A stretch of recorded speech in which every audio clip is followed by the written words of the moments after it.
across the UK. On DAB+, on your smart speaker, on your smart TV, and on your side.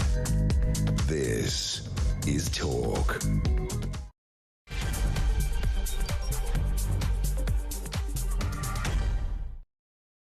And yes, good afternoon. 3 minutes after 1 o'clock. Thank you to Alex. She is, of course, back over the weekend right here on Talk. So, Heathrow Airport forced to close due to a power outage caused by a fire. Now, we understand in the last hour or so, counter-terrorism police are also investigating the possibility, should stress possibility, of sabotage. We're live at Heathrow.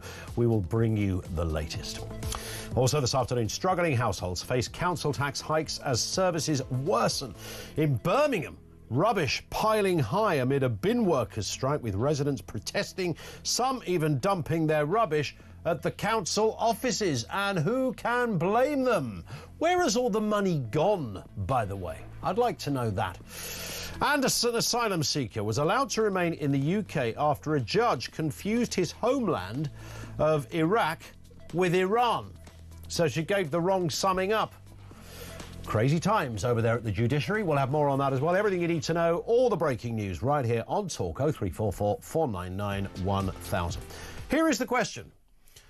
Where's all the money gone? I mean, seriously, where has all the money gone? And we can list all the various taxes that we pay in this country. We could be here all afternoon. Income tax, national insurance, council tax, inheritance tax, airport tax, stamp duty, VAT, sugar tax, corporation tax, capital gains tax, environmental tax, excise duty. The miserable list goes on. But it's council tax that is under the spotlight today because, of course, the 2025 bills are in. Ka-ching for the council. They've arrived. You will have noticed something on your bill. You don't even have to look that hard. It's gone up significantly. We're looking at around about 5% on average, some a little more, others slightly less, but not in many places. Depending on where you live, of course, that could be hundreds and hundreds of pounds a year. My council tax, well over 2,000 quid now. A mate of mine in the Bristol area paying over 4,000 quid a year. Alicia, our producer today, I use that word very loosely, over £4,000 a year as well. I mean, that's 400 quid a month. That used to be an average mortgage payment not that long ago. Now, you could just about digest all of this. Can you go, all right, okay, fair enough. You know, but we live in great times. Everything's fabulous. A super smooth, well-oiled, efficient machine of blighty-based joy. That's what you could say. But we don't have that. We have potholes, lack of police, can't get an ambulance, queues at A&E, queues to see a GP, waiting lists for an operations, dustbins not being collected on a weekly basis any longer, the postal service in disarray, the postman hardly knocks once, let alone twice. That's another good movie for Alex's list. I mean, the horrendous catalogue of stuff that simply does not work anymore seems to be growing, not by the week or the month, but by the minute in this country. Where has all the money gone? Straightforward question. 0344 499 1000. But of course, the council tax rise is made even more peculiar because this Labour government, bearing in mind, when politicians make a promise, they tend to sort of dress it up a little bit with a bit of camouflage. A safety catch attached so that they can say, no, I didn't mean that when I said that. I meant actually something else. But there can be no doubt that Keir Starmer and his team, in the run-up to the election and beyond, were unequivocal. They were absolutely 100% sure that nothing was going to happen to your council tax. You don't believe me? Have a little listen and a look at this. I'm determined to put money back in the pockets of working people. And that's why a Labour government would freeze council tax this year. No ifs, no buts. Labour would freeze council tax next year. We're going to freeze council tax next year. You could rip up that council tax bill because you would not pay a penny more than you paid last year. Yes, you heard it right. not a penny more on your council tax. And none of those pledges in our manifesto requires increases in council tax. No, we're not planning to reform council tax. That is what we would do in government. Is he going to do what a Labour government would do and announce an immediate freeze in council tax bills? We're often asked the question, when you criticise the government, what would you do? Well, we're saying what we would do. We would freeze council tax. Yeah, freeze council tax. And it echoes into the spooky corridors of Westminster. I mean, they could not have been more clear on that. We will not raise council tax. I don't know how they've got quite a free pass on this. I don't even know if Kemi Badenoch has given a royal thrashing to the Prime Minister at PMQs on this one. They were quite clear, we won't raise council tax, and it's that particular tax that is under the spotlight here. I mean, we'll talk generally about where the money... I'm just simply asking the question, where has all the money gone? 0344 499 1000. And even if you wanted to go, well, look, you know, the Channel migrant issue, the millions a day on that, yep, absolutely. That doesn't explain where all the money has gone. What has happened over the last X amount of years that has left us in this situation with council tax bills that are now the equivalent to a mortgage payment per month and services literally falling apart around us? And no sign, by the way, just to compound the misery, no sign that they're going to get better. I hate bringing you bad news on a Friday, but it's pretty grim out there, which is why we've enlisted the services of Charlie Downs to come on and brighten things up. Charlie, how are you? I'm very well. I always like to do my best to bring some optimism and energy to the show, but it's pretty bleak news today, isn't it? I mean, on the economic front, it's looking bad. I mean, Yes. It's a council tax issue, of course, but there's also this talk of Labour's forecasts being slashed in half, growth stagnating, and it's looking pretty poor out there. Indeed, and we will come to all of those stories. But let's start with Heathrow. What is happening there? Heathrow Airport, as we now know, forced to close. I mean, this is huge. I mean, this is big in terms of a country's infrastructure when the biggest airport, certainly the biggest airport, the busiest airport in Europe and one of the busiest in the world, closes, because the knock-on effect, of course, not just that airport, it's all the other airports that would have been flying into that airport, all the breaks, all the different vacations, all the different business trips, whatever it is. It's massive, this. So it's been forced to close.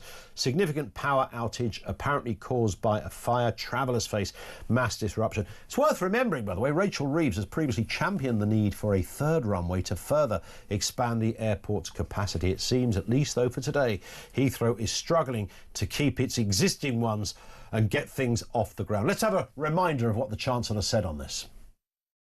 I have always been clear that a third runway at Heathrow would unlock further growth, boost investment, increase exports, and make the UK more open and more connected.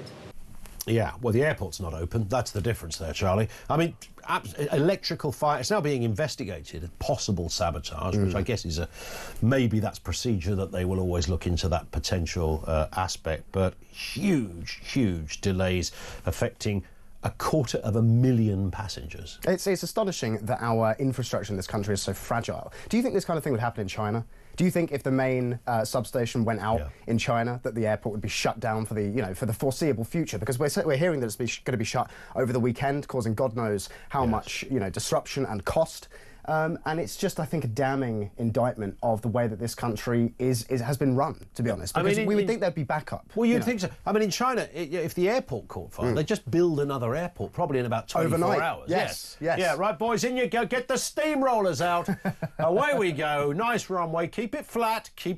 That's all you need to do. Yeah, and have it done and dusted. And say what you want about the Chinese economy and the way they run it. I mean, I probably wouldn't want to live in China myself. It's a totalitarian surveillance state. But at the very least, they get things done, right? Because in this country, we can't seem to get anything done. As you said, taxes are up, but where is all this money going? What's it being spent on? It doesn't appear to be infrastructure. It doesn't appear to be running the country in a way that's efficient and effective and actually delivers the goods that are promised. It's just so it's almost laughable if it weren't so depressing. Absolutely. And with an airport like this as well, and this power outage, it's also had an effect with 16,500 homes. So there's no trains going in that direction. Those trains don't just go to Heathrow, they stop at other places. So the knock-on effect is absolutely massive. But the overarching point to me that I couldn't kind of work out is that why would the airport was to a degree had some dependency on this kind of power substation. but not entirely. So I mean, the whole airport wasn't run on this one. And it's not even on the site, by the way. It's 2 miles away, and it's right, in a 2 miles suburb in away. Hayes. So why? I mean, was that a health and safety thing? That's what I was resisting thinking. That. Well, I mean, Has somebody gone, I'm sorry, there's a fire. You can't, you cannot lift a plane off the ground when there's smoke near the air. I have seen people suggesting that this is some kind of health and safety overreach type thing, which would not be surprising given the kind of religion of health and safety that dominates, the sort of the way this country is run at every level. The various regulations and that sort of thing, which govern the way things are done. And also, actually, I saw Richard Tice talking about how Heathrow, in a lot of its processes and this sort of thing, has made the effort to switch to net zero. And that could also be an element of this incident, because net zero infrastructure is famously fragile, and so start the windmills, Fred. There ain't no wind. All right, okay, exactly. So yeah, but it just is indicative of this culture that we have in this country, where we seem to be more concerned with adherence to dogma and to targets and to abstract kind of 100%. All this sort of thing. When the rubber hits the road, if you pardon the pun, things just when things go wrong, we start flapping our hands and flailing, and there doesn't seem to be any backup plan. It's not very reassuring, especially given all this talk of war at the moment. Absolutely right. And our airport, one of the busiest airports on the planet, is knocked out, because there's a fire down the road. You're like, is that how it works? And if that is how it works, I stand to be educated. Maybe there's no way around it, but But one would think in the 21st century, with the technology that we have, that you close the entire airport for a day, and then of course it's not like it all goes back to normal tomorrow. No. There's a knock-on effect to that, could be over many days to come after that. And all those people out there stranded, the expense to them as well. I mean, it's just, holidays are not cheap. And for some people, it's a real treat to go on holiday. I mean, if you're stranded in Barbados, you might go, that's all right, it's another day, I can handle that. I've got a good excuse not to be in work on Monday because of this. But, imagine if you're stranded in, some godforsaken hellhole that you never wanted to go to in the first place. And you've got no choice but to remain. Let's move to this story, which is our theme subject today: struggling households facing council tax hikes as services worsen. We know about Birmingham, where there's rubbish piling up, there's rats the size of cats, bin workers are on strike, residents are up in arms, some dumping their rubbish. There's a great clip we're going to play here. This is a fella that got really fed up because he had a bin that he didn't want in his house. He didn't need the bin, didn't need the brown bin, which I think was for grass trimmings or something. Waste, isn't it? Said, I don't want the brown bin. And they went, well, we'll come and collect it at the end of the summer. It's like, well, you want me to look after your bin? This fella was having none of it. Have a look. Hi there, I'm here to drop off my brown bin. You can't leave it here, sir. I can. I've contacted you 3 times to collect it. Yeah. It's your property, it's not mine. I'm not prepared to store it until August, free of charge. So I'm leaving it here. Well, the thing that we were told that they would come round and pick them after the end of No, I've emailed them 3 times and they've told me they're not going to collect them until summer, and that I've got to store it free of charge until then. Right. And I'm not prepared to do that. So that's your problem, thank you. And off he goes. And the little bin just stays there. You always wanted the lid to lift and go, bye, or something. It's a lovely little moment of a person taking their own protest. Yeah, I mean, I think there's actually something really beautifully symbolic about that video. I mean, it's just the anger of the Englishman confronted by the tyranny of bureaucracy as we are in 21st century Britain. Yeah. These kind of, middle managers behind the... But did you notice, by the way, the plexiglass screen that was still there from the COVID days? Yeah, still there, separating the administration from... Separating state from citizen. Yeah, the filthy public. Yes. And, the way in which it was, I've emailed you 3 times about this, and they say, well, we've been told this, we've been told it's not our fault. It's never our fault. The buck is always passed upwards or sideways or or wherever. 100%. And it's just, again, it's when reality interfaces with the kind of the structure of the managerial state in Britain. What it amounts to is an angry man with a bin shouting at council workers saying, why aren't you people listening to me? Why aren't you listening? And I think it's a reasonable question, because bins are a little bit of a conundrum for us all now. Depending on where you live, you might have... Our place has just converted to these massive bags, like huge sacks that you put your recycling in. Now, those sacks will get 3 weeks worth of recycling, so you've got to kind of keep that there. And then you go, where do I keep it? Do I keep it in the front garden? Do I keep it in the back garden? There's not any nice place you can keep this. No. Well, it's rubbish, isn't it? Well, the story's quite good, but yeah, yeah, you're right. It's not a bad anecdote, Charlie. I mean, be gentle on me. But you're right. So there's all of this going on, and this fella just thought, I'm not looking after their bin for them. Yeah, no, it's very funny. But again, it just shows you, like the previous story, how our infrastructure in this country, basic infrastructure, because it's one thing for an airport to go out. That's quite sophisticated, high-level infrastructure. You'd think that we'd be able to deal with our waste collection in Britain in the 21st century, but even that is grinding to a halt, and we have to ask why. And that really is the $1 million or the £1 million question, I should say, that you're asking today, in fact. And I think, there's a number of reasons for all of this happening, chief among which, in my view, is mass immigration, because of the simple fact that you cannot add millions of new people, the majority of whom are net beneficiaries of the system, which is to say a net burden on the taxpayer. You can't add those people to the economy and expect what our elites call growth. It's not even hard to understand that. Literally, you cannot. It's square pegs and round holes. Exactly. You cannot do that. And figures from the Centre for Migration Control indicate that, according to the ONS, in 2023, in order to break even, as it were, to put more into the system than you take out, a citizen would have to earn about £47,000 a year, right? Yeah. And for the skilled worker migrants that came in that year, only 20% of them were breaking that threshold. So 80% of the skilled worker migrants, mind you. So this doesn't account for dependents, low-skilled migrants, or anything else, or students for that matter. 80% were not breaking even. 80% were taking more out of the system than they were putting in. And that, to me, just seems like the elephant in the room that nobody's prepared to address, because there's also numerous other factors, like, for example, net zero, which has already come up today, which is making energy significantly more expensive, and energy is the fundamental kind of ingredient for a functioning modern society. And then that's then to say nothing of the deindustrialisation across Britain, where, we don't actually make anything here anymore. Energy, actually, back to that, 40% of our energy we import from abroad. Yeah. It's all of these different factors that are just kind of swirling together, and it's then, when that actually, again, when the rubber hits the road, what that looks like is rubbish piling up in the streets, infrastructure collapsing, things not working, people paying more into the system, paying more out of their paycheck each month, being less able to afford housing, food, clothes, etc. And for what? It doesn't seem to be improving. And getting far less. Yeah. We're asking that question, where has all the money gone? Simple question. What is your answer to that? Charlie had some thoughts on that. Thoughts from you, 0344 499 1000. Where has all the money gone? And also, is there anything that's got a whole lot cheaper? Message us on that one, 87222. Is there a thing out there, an activity or an item or something where you came home, sat down, and God, it's got so much cheaper than it used to be? Anything? Anyone? Thoughts on that as well. We'll also talk about the economic growth forecast being slashed, the judge and the asylum seeker debacle as well, and what is happening with Russia, Britain and nuclear weapons. Details coming next on Talk.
This is an organisation that has one purpose, the Chinese government. It is to become the dominant power in the world to supplant the United States. And all I can say right now is if you don't think that is a threat to us, then you must be living in cloud cuckoo land. I'm sanctioned by the Chinese government because I raised the issue of their genocide in Xinjiang. They are getting rid of an ethnic group in Xinjiang. The men are in slave labour. The children are in re-education camps. When did you last hear about that? Oh, that would be Nazi Germany, who were terrible, weren't they? Well, China is even worse.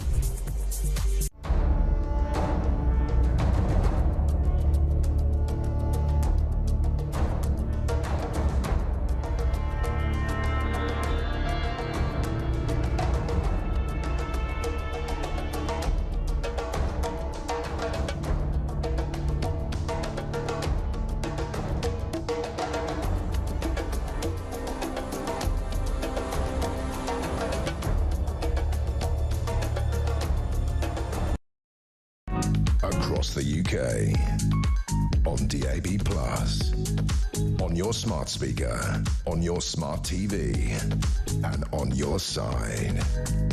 This is Talk. Nick says, so the leader of our country has said you can rip up your council tax bill when you get it, as it will not be a penny more. So surely I can just pay last year's rate and tell them the Prime Minister told me to do it.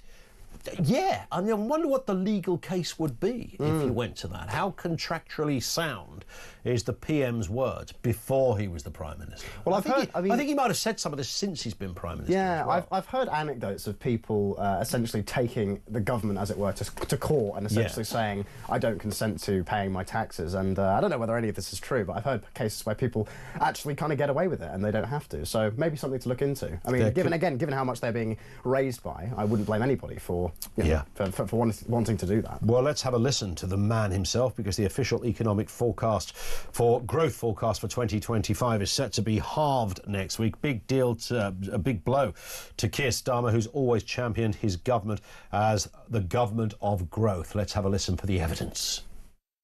We're setting out for growth, which is the number one priority of this government, growing our economy, wealth creation. We turn the economy around, get the growth that we need, which I'm absolutely certain we can get. What I will say is that growth is the number one priority of this government. Economic growth, wealth creation, making sure that people are better off. Growth, growth, growth, growth, growth.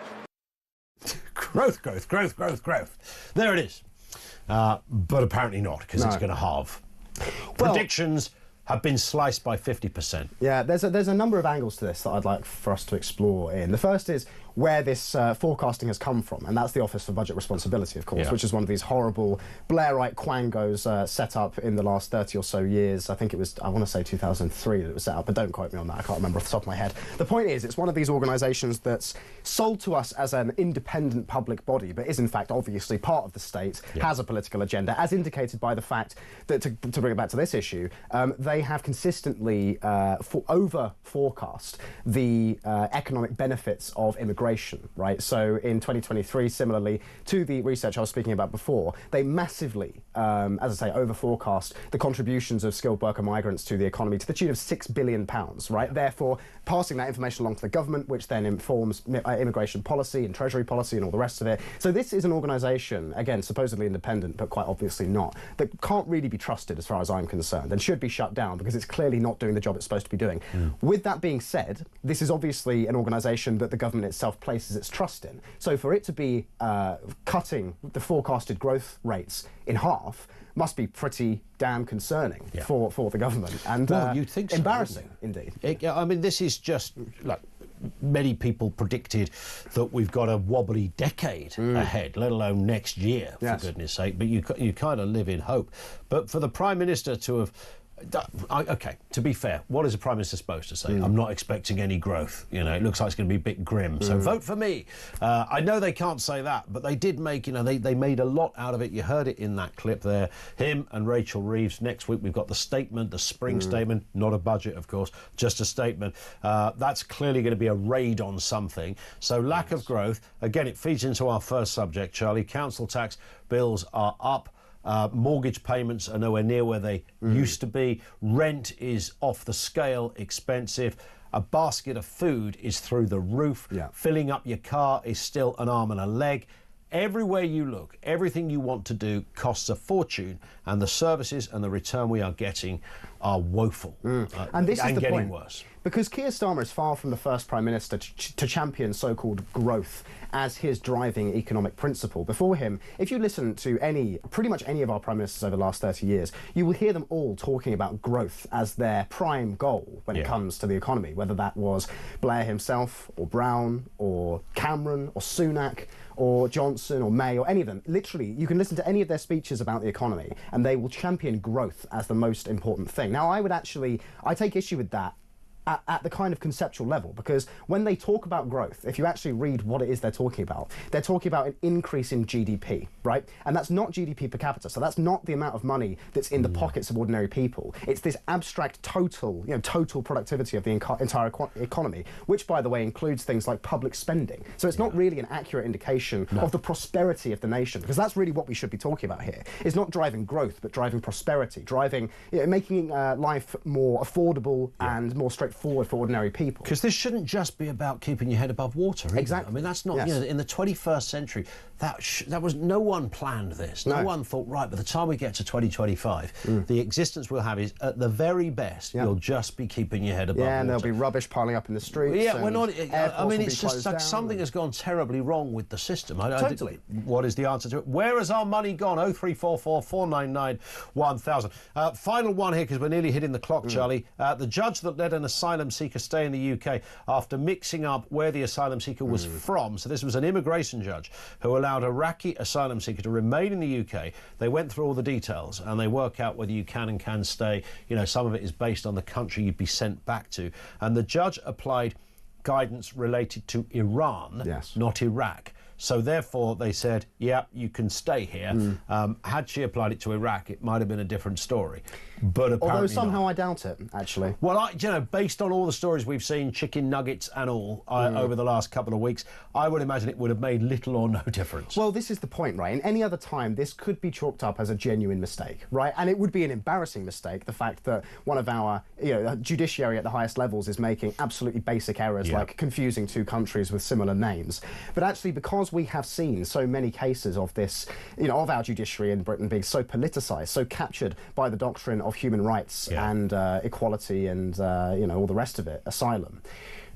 It just looks like another instance of lenience against somebody who perhaps shouldn't have it, because I'm not actually sure what this person's crime was, but as far as I know, this was an asylum seeker, possibly an illegal migrant, who probably shouldn't have been here. And I mean, if any of the other stories are anything to go by, then and it's possible perhaps that he did have a legitimate case.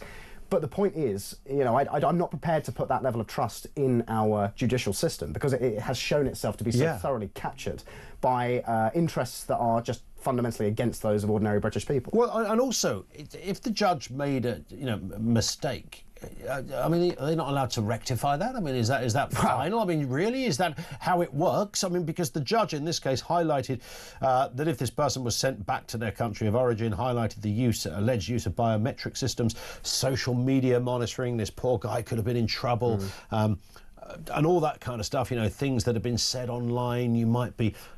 That applies to Iran, but not to Iraq, where they don't have any of this stuff. Well, so, you have to wonder whether it would take 2 to 3 years for all the paperwork to go through in order to do it again. His case again. And again, and all of this comes back to the overriding theme of our conversation today, in which is the over-bureaucratisation of Britain, the way in which everything is governed by process and procedure and paperwork and all the rest of it, and that actually prevents anything from getting done. Yeah. Curious times we're living in, Charlie. Certainly is. Never dull, though, in terms of stuff to talk about. Charlie, good to see you. Thank you. Great to be here. Charlie Downs with us here on Talk. Over to you in a few moments. Got some big voices coming on to talk about what is happening in the world of council tax, a lack of services, the money being squandered. Where the hell is our money going? 0344 499 1000. We'll talk to a councillor from Birmingham City Council shortly, because they've been right in the thick of it with strikes and big rats going on there, like the Birmingham rat is not to be messed with. And our friend Alan Miller, co-founder of the Together Declaration, will join us. He's a fellow that's never happy with these kind of things. He'll tell us what he thinks as to what is going on with the books, as in the fiscal books. Who knows? Our lines are open. This is Talk.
across the UK, on DAB+, on your smart speaker, on your smart TV, and on your side.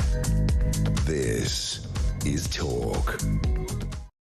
25 to 2, by the way. This came in from Gary. He says, I can tell you exactly where a lot of your council tax goes, and that's towards paying the pensions of council workers. Last year, the Times newspaper wrote to every local authority in the country to ask them what percentage of their revenue they spent on pensions, staff pensions. Roughly 90% responded, and the average amount was just under 24%, so a quarter of the whole bill.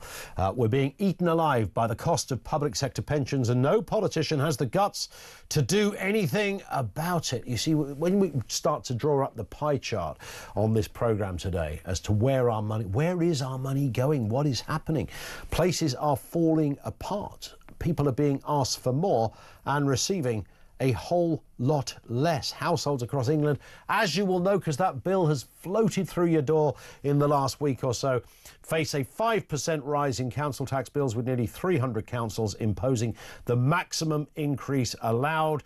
They're blaming years of government funding cuts. Essential services like social care and road repairs are under strain. I mean, they're the two of the biggest areas. Critics accuse Labour councils of raising costs without improving services, questioning where is the money going? We genuinely like to know. Meanwhile, in Birmingham, rubbish piles up as bin workers' strike enters its second week. Police were called when frustrated residents mobbed a bin lorry in protest. And we saw that little clip earlier, slightly sort of separate protest in some respects, but a man taking his bin back to the council offices, which is nothing wrong with that. I think it's worth having another little look at what happened when a man said, this brown bin for me garden waste, I don't need that anymore. Let's see what he did.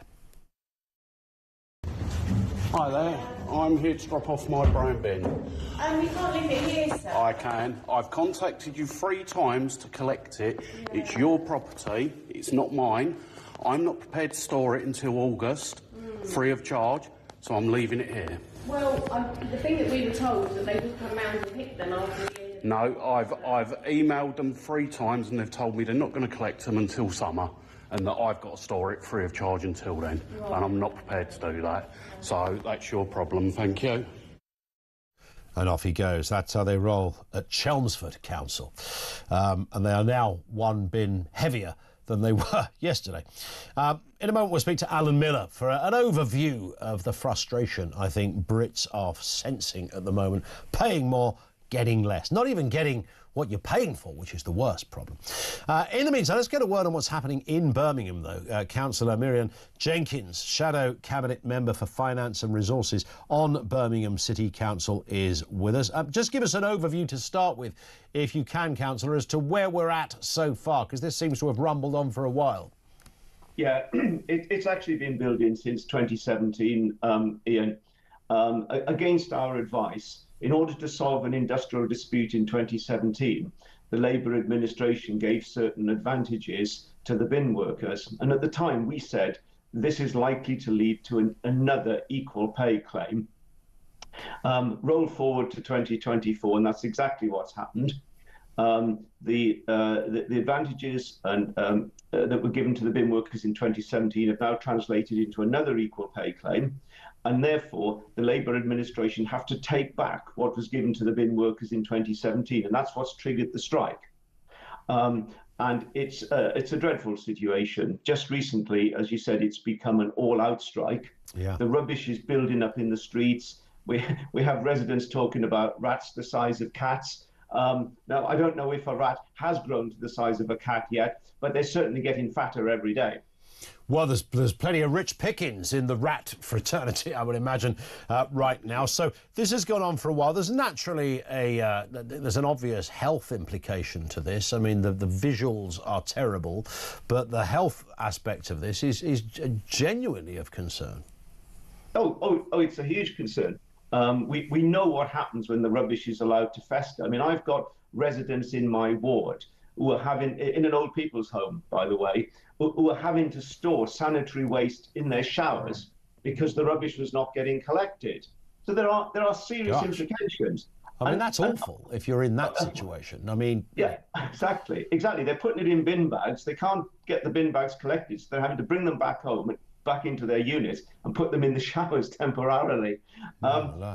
It's a crazy dispute because we have half the cabinet, half the Labour cabinet are members of Unite, and yet the council is in dispute with Unite. Yeah. So consequently, whenever they put anybody up for the media, a lot of the occasions they put up council officers or anonymous spokesmen because the politicians don't want to come out and criticise the union of which they're members. I mean, that's a ridiculous clash, isn't it? If the people who are part of the decision-making process are meant to be arguing or negotiating with the very union that they are a member of. You would think so, yes. Are there any scintillas of light, Councillor, at the moment? Is it looking as if there could be, a full end to this and everything back to normality?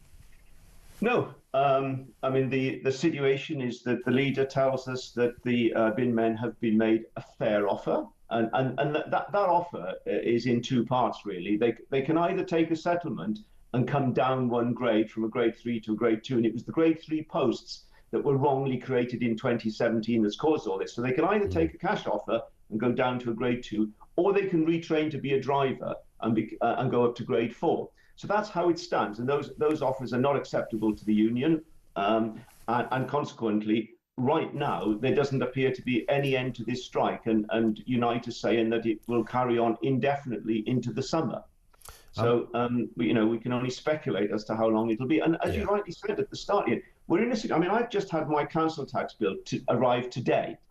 And you mentioned it. I mean, my bill, it's £3,800. Wow. So just think of anywhere in the private sector where you could increase the amount that you're charging and actually not even deliver what you're supposed to be delivering. And it's only in the public sector, and it's only in Labour Birmingham they could get away with this. 100%. And, of course, it's particularly pronounced in an area like your own where the bins aren't even being collected, but you're asking people to cough up 380 quid a month. Again, that used to be the kind of money you talk about for a mortgage payment on a monthly basis, and there it is as a council tax bill. Listen, Councillor Miriam Jenkins, thank you very much indeed for that. Shadow Cabinet Member for Finance and Resources on Birmingham City Council. Let's get a voice of common sense on all of this. Alan Miller is the co-founder of the Together Declaration. Good to see you, Alan. You gave me a bit of a shock this morning, I have to say. I woke up and there I was fondling with my social media, as one does with a cup of coffee and a bowl of flakes, and I saw you on a bicycle. Yeah, well, no, I do... I thought, is that Alan on a bike? What's happened to the man? What's gone wrong here? Well, I've always been a bit of a cyclist. I do know. I did remember that. As well as an avid driver, but one of the things is it's very difficult to get around London, and I was actually going across London to then get in a car to go to Bedford County Court, where there was a challenge, which people can see on social media. But basically, this speaks to one of the issues of local authorities. They're very keen on ideology. They're very keen on surveillance and bollards and limits and restrictions on ESG, on DEI. What they're not keen on is efficiency, productivity, and making sure that we get things done in a professional way. So, for instance, Birmingham, which is basically an administration, couldn't balance the books, has been bailed out by the British taxpayer, and then has been given another 100 million. In fact, the government recently has paid out 1.5 billion to over 30 councils, local authorities. We've also got a situation where Birmingham was so inept, they wasted £100 million on an IT system that didn't work, and they've scrapped it, and now they're paying another 45 million on it. I mean, in what sector can you fail, get them more money, and then fail again, and everyone just shrugs their shoulders? That's had consequences for our schools in the Midlands, in Birmingham, and across the board. Now, there's a very specific dispute, and one of the issues is, how are you going to approach any situation? We have councillors and people who are obsessed with things like net zero and with limits and restrictions about, should we charge people more money if they haven't recycled things properly? It's constantly about sort of nudges or impositions, limits and controls. Don't let people go here. Don't let them move there. Clean air zones, low emission zones, low traffic neighbourhoods. But when it comes to running things professionally and efficiently with limited bureaucracy efficiency, but maximum efficiency for constituents, for the people who live in the area, for the residents and businesses. It's a nightmare. And people are paying business rates, people are paying their council tax, they're going up and up with the cost of living, we're getting bitten all the time.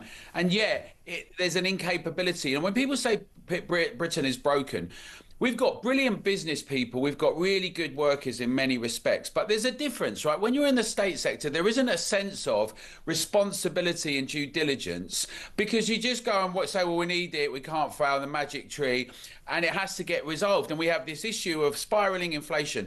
We need, Ian, a Doge UK. We need a department of kind of government of efficiency, not just for the state, for the government, but also for local authorities.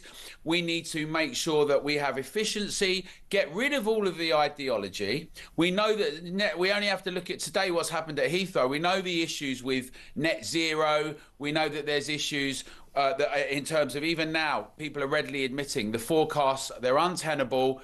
We need productivity, we need wealth creation. And if we have local authorities that enable that, they enable growth with a national government, that enable growth, they just focus on making sure the services are done efficiently, and that people, they get out of the way, right? They get out of the way of cars, they get out of the way of business, and enable us to start having investment in infrastructure and development and being productive. That's going to be the solution. But we've seen all sorts of things. There's many people going in hotels in local authorities. I mean, that's both a national cost and a local authority cost. Yeah. The residents are getting pushed by the wayside. It's unacceptable, and we need to. We've got these local elections coming up, and we're saying to everyone, we say to your viewers and our signatories at Together, the togetherdeclaration.org, make your voices heard. Tell your councillors that these issues are going to depend on how you vote, and make sure your vote counts. Don't just be apathetic. Let the message be sent back to national government, how you feel about these things. There are some people who are arguing against them, who are saying different things. And there is a sense of change in the air that's possible in Britain, like we've seen in the States. Yeah. It's up to us to make our voices heard, because the people that are running things, and we found this, Ian, with low traffic neighbourhoods, often the people that were challenging them, some of the local businesses, and they knew more about what was going on and happening in their local area with their residents and community, and they had clearer ideas than the people running the councils.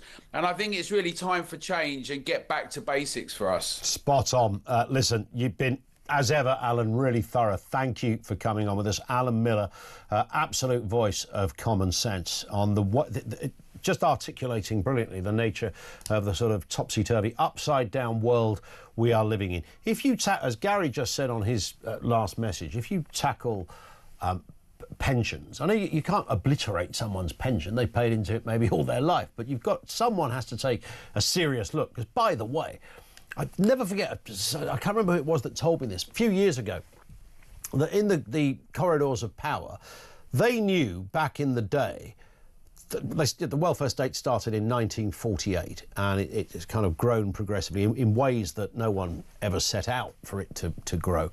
But by around about 1958, 10 years down the line, they knew that this public sector pension thing at some point in the future would bite them, and it would bite the system badly, because it had to be unaffordable. There's no way you could have all of these people retiring at fairly generous times of their life, like 55 or something, on an index-linked pension. I know that's not the case for all pensions now, or even most of them, but there's still a few out there that are like that, and even the others are more generous than anything you or I could buy on the high street. That's not the individual's fault. Fantastic. You go for a job sometimes because of the pension advantages, but in the public sector, that is taxpayers' money. So they've always known they can't keep that going. If you looked at that and you looked at, the immigration issues, and as Rupert Lowe brilliantly said, I've seen it a few times recently, it isn't just a case of tackling, a couple of hundred people crossing the channel next week. It's the backlog. It's all of those people that have got to be looked at. The millions and millions and millions. What is it, 8 million a day we're up to now for hotels? You started to look at all of that. You'd have to go, well, seriously. And then all the wastage and the Doge experiment that the United States have tried. And I know it's been a bit wobbly. Even Trump himself said, look, we've had some misses, not quite, they've probably fired a few people they shouldn't have done. But broadly speaking, the message is, we ain't wasting taxpayers' money here and giving money to stupid places.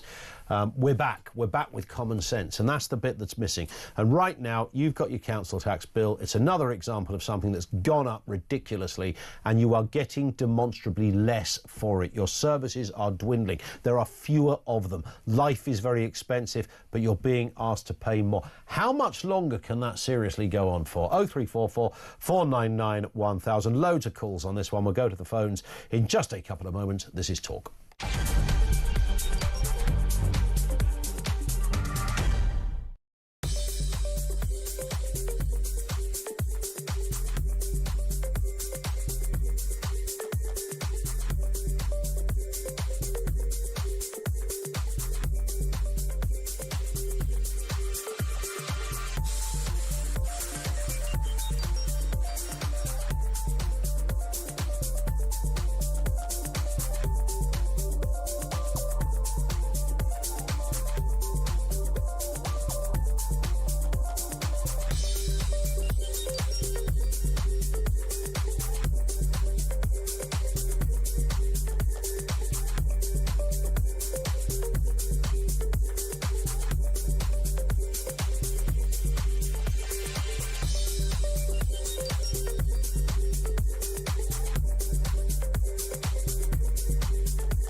Was a big round. I think the Tories gave judges the power to do. So why they're not using it? Well, some of them think it's. Some of them, some of them are, doing 10 cases a week. So there is definitely. I totally agree with you, especially for if you're found guilty, you've been callous enough to push it to a trial. If you actually very obviously you did it, and then at the last minute, that one moment, the victims, the family, the public can get that sort of moment of justice. To deny them that, I mean, it's just, yeah, you're right. I mean...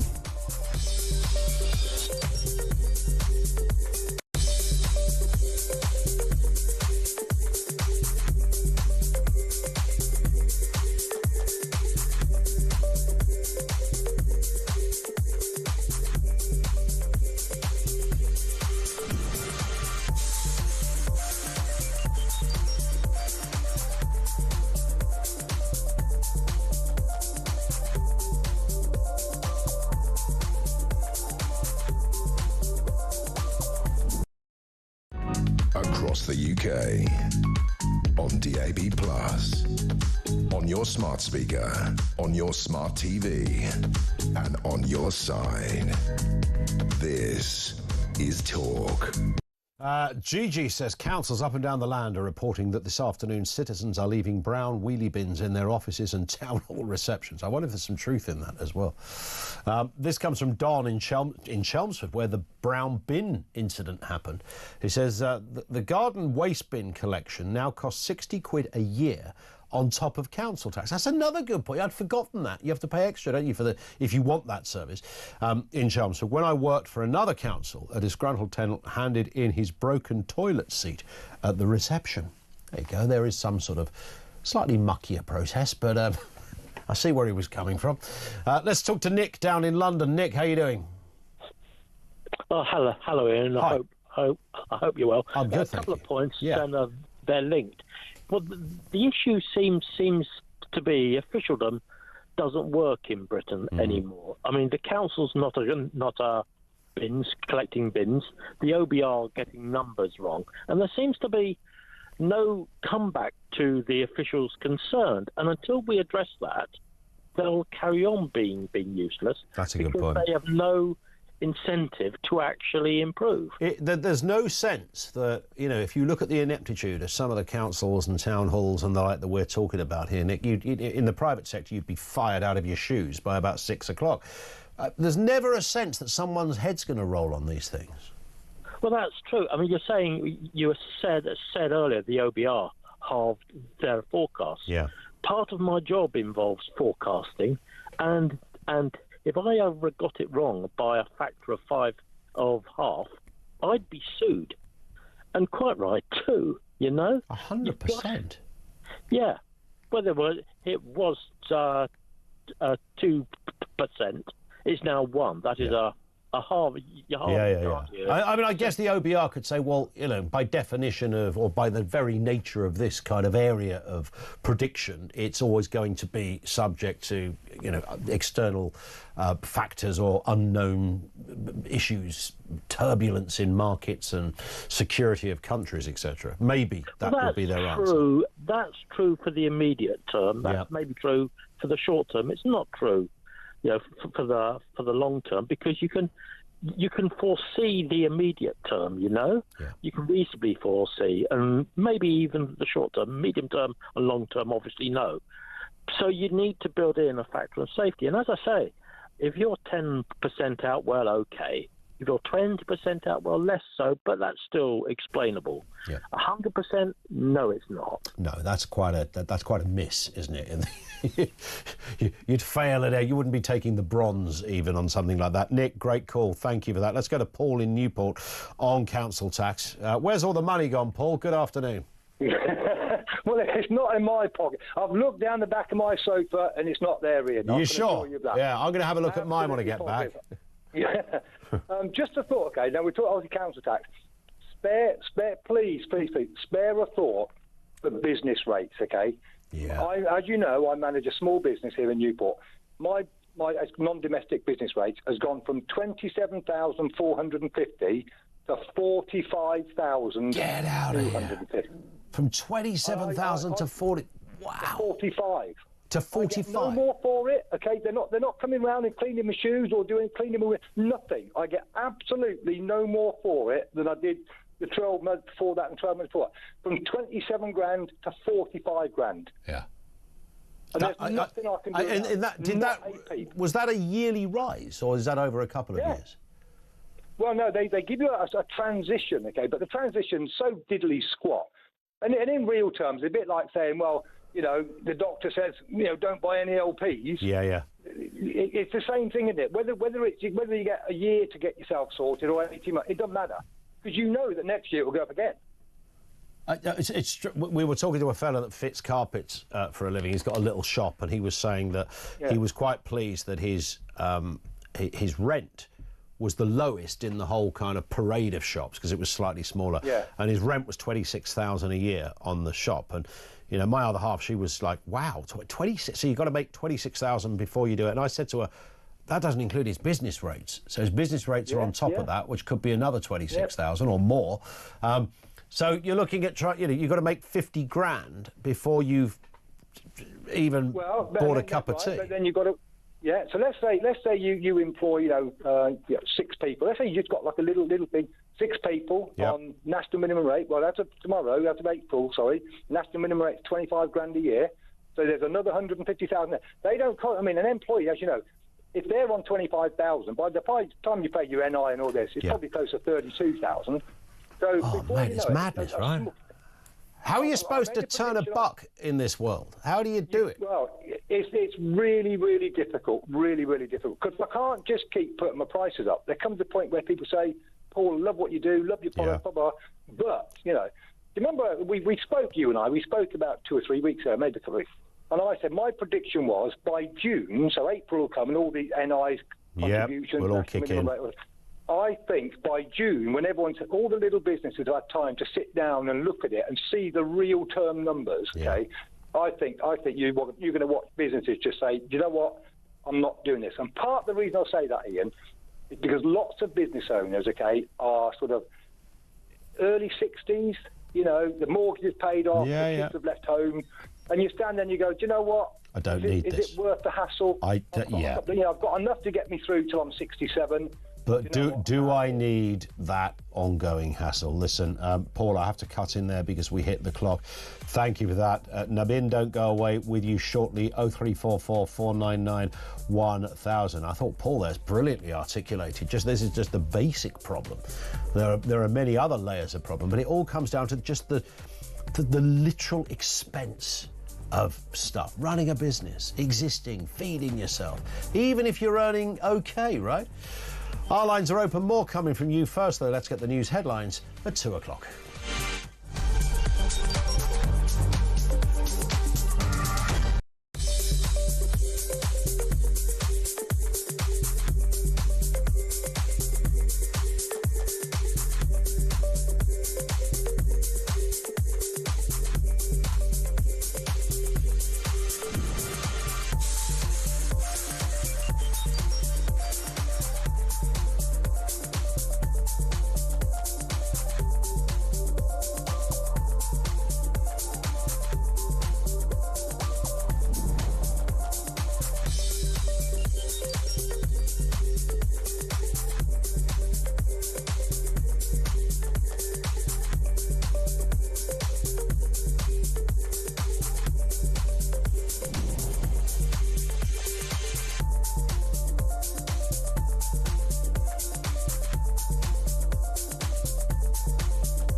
Across the UK, on DAB+, on your smart speaker, on your smart TV, and on your side. This is Talk.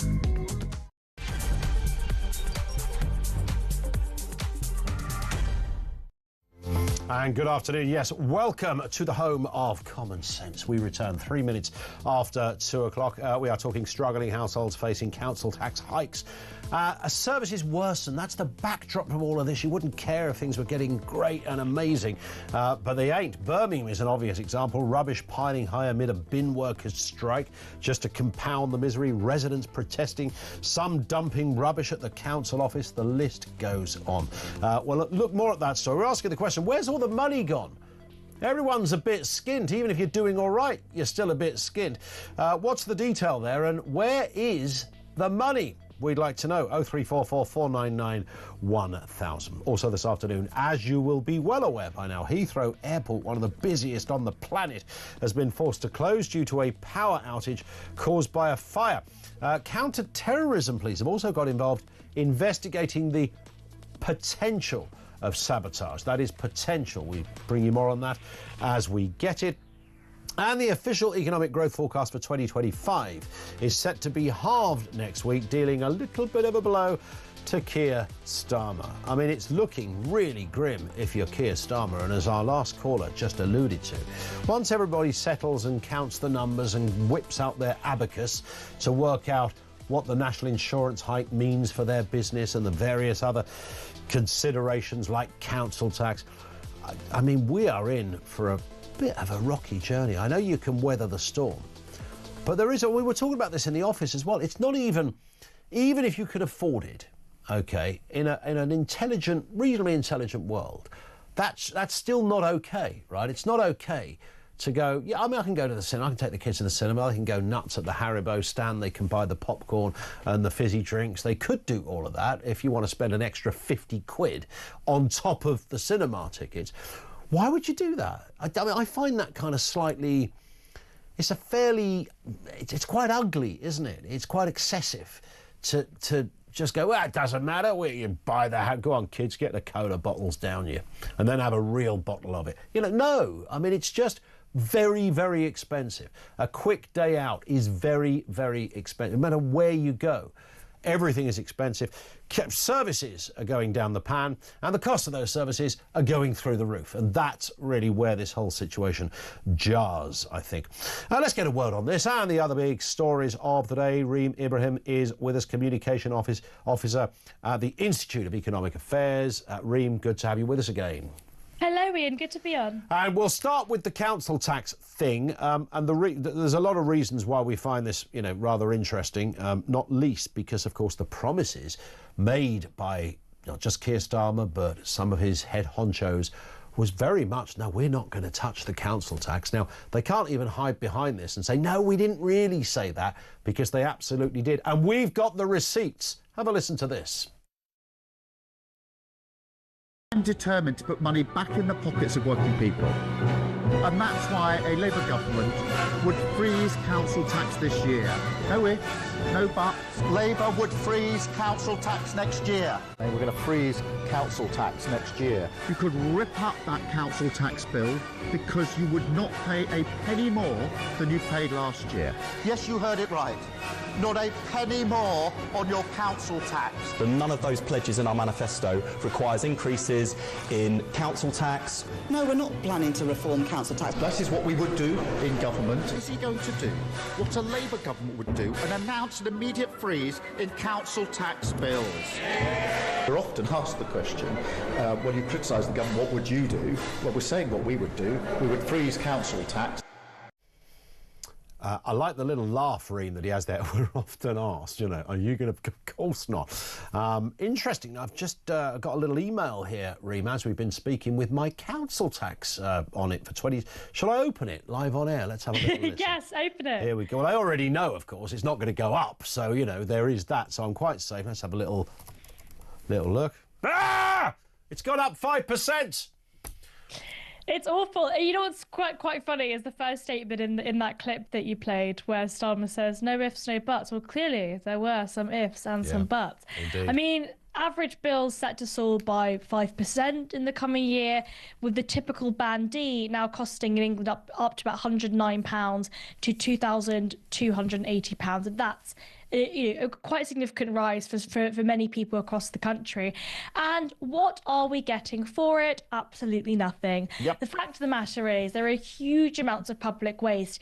Now, if you ask most people, nobody likes tax rises. Council tax rises are always going to be unpopular. But perhaps they wouldn't be as unpopular if public services actually worked. But we are spending the highest amount of taxes that we have since the Second World War. And yet public services are awful. We are paying Swedish taxes for basically Eastern European public services. And I don't think it's fair. I think taxpayers have had enough. I think we've all had enough.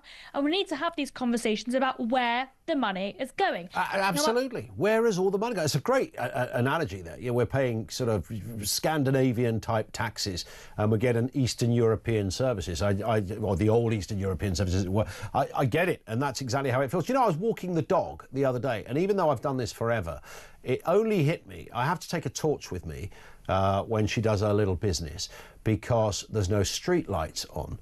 And it was only the other day I thought, is this a little bit kind of a bit 1945 that I'm walking around with a flipping torch? They couldn't have the streetlights on back in the day, of course, because they didn't want the Germans to know where we were. I get that, but here I am in the 21st century walking with a torch like it's 1936. What's happened? It's awful, and what's quite funny actually is I know that sort of a bit of a microcosm for government failure seems to be potholes. It's a very boring topic, and yet it gets lots of people riled up because it damages your cars, and yet local councils seem to be entirely unable to actually solve the problem, and we are paying huge amounts of money in order to do so. It's such a basic thing, isn't it? Such a basic thing. The government's job is to look after the public roads, and actually instead what we see is huge amounts of money being wasted elsewhere. I think what's really interesting, so my friends over at the Taxpayers Alliance around the corner, they do some brilliant work on looking at public waste and where money is actually being wasted in the first instance. I remember going to Action Day with them when I was a student, and they found that in Guildford, for example, they had a council boss that had the highest amount of remuneration, £600,000 for one council boss. This is insane. So you want to know where your money is going? It's being wasted on absolutely useless pen pushers in those councils. Yeah, and it's the problem with this, Reem, it's not as if we can look at this story and go, but we're about to turn a big corner, so everything's going to be tickety-boo come, I don't know, mid-July when the sun starts shining. There's really no sense of that. In fact, all the predictions are, and it brings us to our next story, that it's going to get worse because the OBR is set to halve its growth forecast for 2025. But it wasn't good in the first place, and now they're halving it. No, it wasn't good in the first place. I think most economists would agree that the initial OBR forecast was probably quite generous, even though it wasn't necessarily very positive. So yes, the OBR are halving or expected to halve their growth forecast for this year. Rachel Reeves is blaming Trump and blaming global instability, blaming all of those tariffs, which, yes, will probably have had some impact on the economy and the global trends. However, what is very, very obvious is that I believe that Rachel Reeves does want economic growth. I don't believe she knows how to achieve it. And when you've basically got the government saying all these lovely things, now, I think the government's rhetoric has been really quite positive. They've been talking about things like deregulation, the fact that we need to build more homes, we need to build new infrastructure projects, we need to deregulate. They're talking about it, but they're not doing it. And actually, they're doing the opposite. They're imposing new regulations on businesses. They're imposing new regulations. So what's interesting is the rhetoric is entirely an antithesis to what is actually happening when you've got all of these things occurring in the first instance. And now we have clearly the fact that £40 billion in tax rises were felt last year at the October budget. Clearly it's having an impact. I think one of the most egregious things that the government did was the rise in employers' national insurance contributions. Because what they were saying is, don't worry, guys, we are not increasing taxes on working people. We're not increasing taxes on working people. Instead, we're taxing employers. But everybody knows in reality, this is the difference between the impact of tax and the incidence of tax. Yep. If you're making employing somebody more expensive, there are going to be less jobs available. It is going to be more expensive to employ an individual. So you might even see some job losses. Clearly, there has been an impact on the economy. Clearly, tax rises are not the answer. And clearly, there needs to be a new change of direction, a radical change in direction, in order for the UK to be growing. And actually, I can't bear to see Britain in decline. We used to be a superpower. I cannot bear to see the UK economy continuously in decline whilst working people suffer. And this government are causing it. Do we need a Doge? Yes, absolutely we need a Doge. I would probably say I wouldn't like a Doge, actually. I wouldn't like an American-style Doge. I would like an Argentinian-style afuera. Just cut all these things. Cut the waste. Get rid of it. Why do we have... I'll give you an example. Why do we have a Department for Culture, Media and Sport? Genuinely tell me, why does football need to be regulated? British football, English football is amazing. It's brilliant. Why do we need a football regulator? It's just creating a regulator to regulate things that are already really great. Cut it. Get rid of it. Yeah, I mean, I would probably abolish the whole department. I was about to say that whole department must cost hundreds and hundreds of millions of pounds collectively across all the various facets that it's got, all the tentacles that these departments have. If somebody said to me years ago, the United Nations, their head office in New York, if you halved the height of that impressive building, no one on the planet would notice a darn difference. You wouldn't see anything, nothing would change. I reckon extend that. You could do that to all these departments. Yes, absolutely. So the Department for Culture, Media and Sport, I think, is the best example of that, because sport does not need regulation in this way. It does not need to be, like, culture doesn't need to be regulated and dictated by the authoritarian state. Yeah. I would abolish the entirety of the department and keep the BBC out of it. I mean, my God, why does it exist? How many quangos are spending taxpayer money here and there?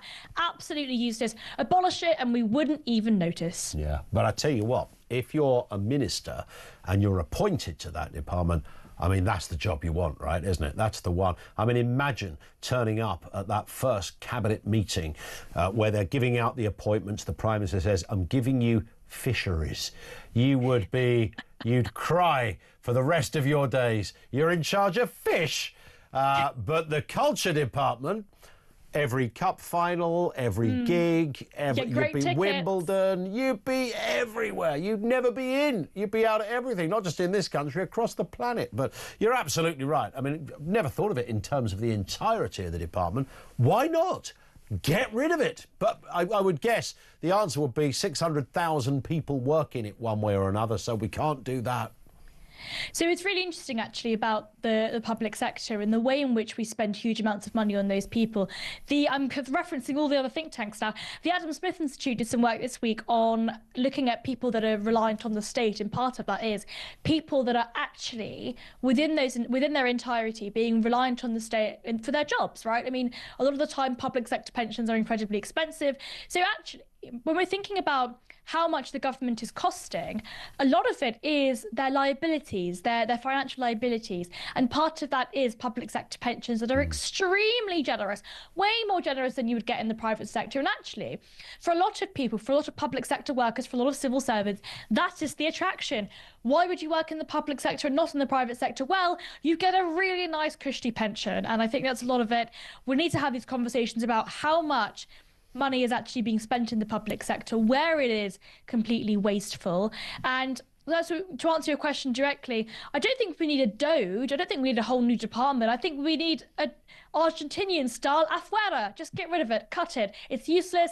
If something's useless, if something is clearly doing something bad, just get rid of it. And I would much rather see the government do less than do more, because ultimately, I am a libertarian. I think the government often do things awfully. I think they often get into the barrier. They act as barriers for real entrepreneurship and real businesses.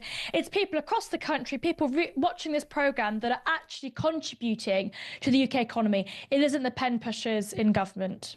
And do you know what? The problem we have in terms of this, Reem, is that the kind of professional politicians we have, if they were listening to you and I speaking, they wouldn't even understand. They couldn't get to first base on this conversation. They don't get that. They don't see that. It's like, why would you want to cut that? Why would you want to do? Why would you want to deal with a hotel problem? You know, we're helping people out. They don't get it. The likes of Starmer and Rayner, it's just not in their DNA to understand this. And I don't think this is just a party political issue. I think it's across the board. I think it's both just the nature of government. I don't think it matters if it's the Conservatives or Labour in government.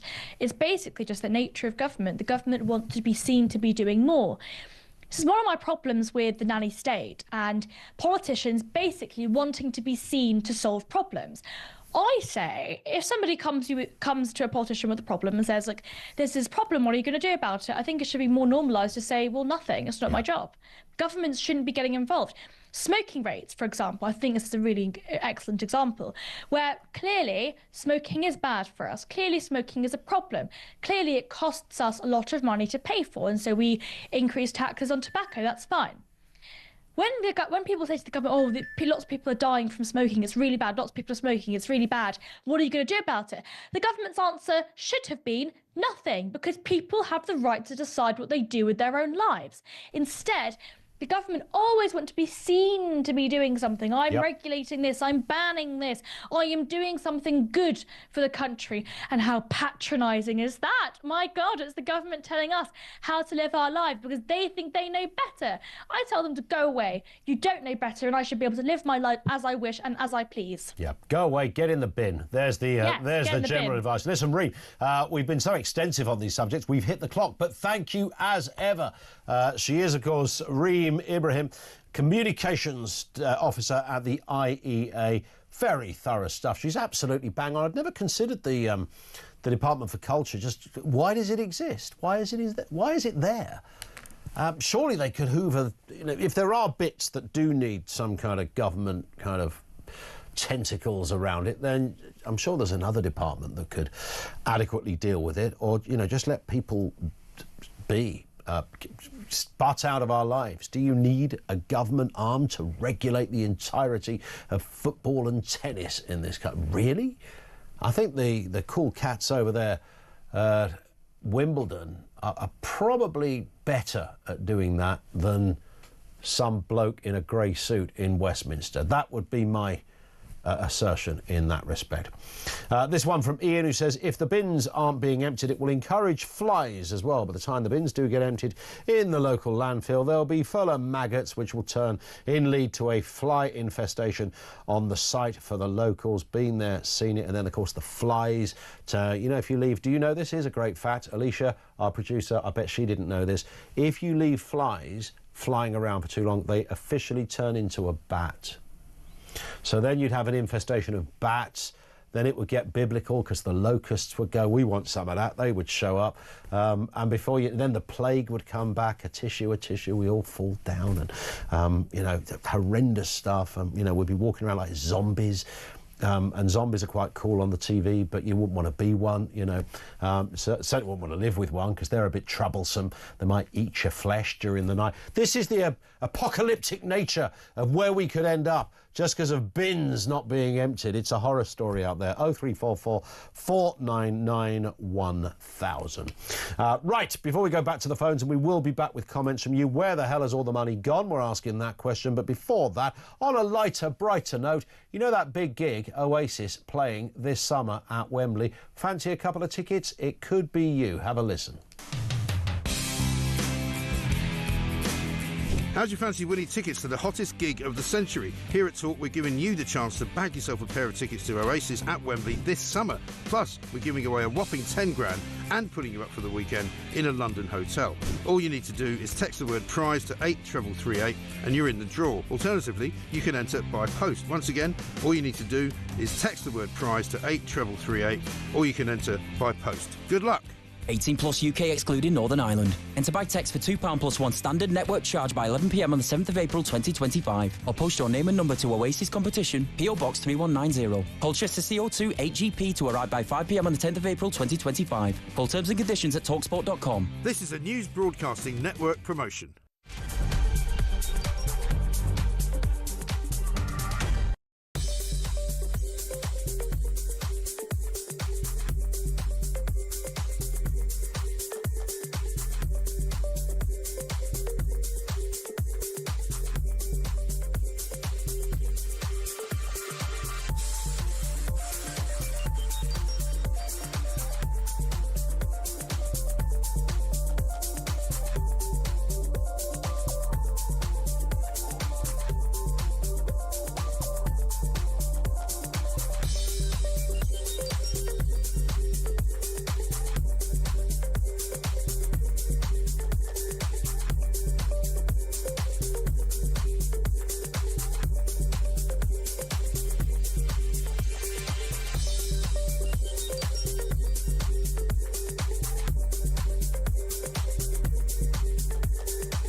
£3.5 billion in public spending, infrastructure, public services, housing, healthcare, education, public transport, etc. So altogether, we have 1.2 million foreign nationals who are costing us in benefits and infrastructure investment £11 billion a year. Is that the idea of immigration?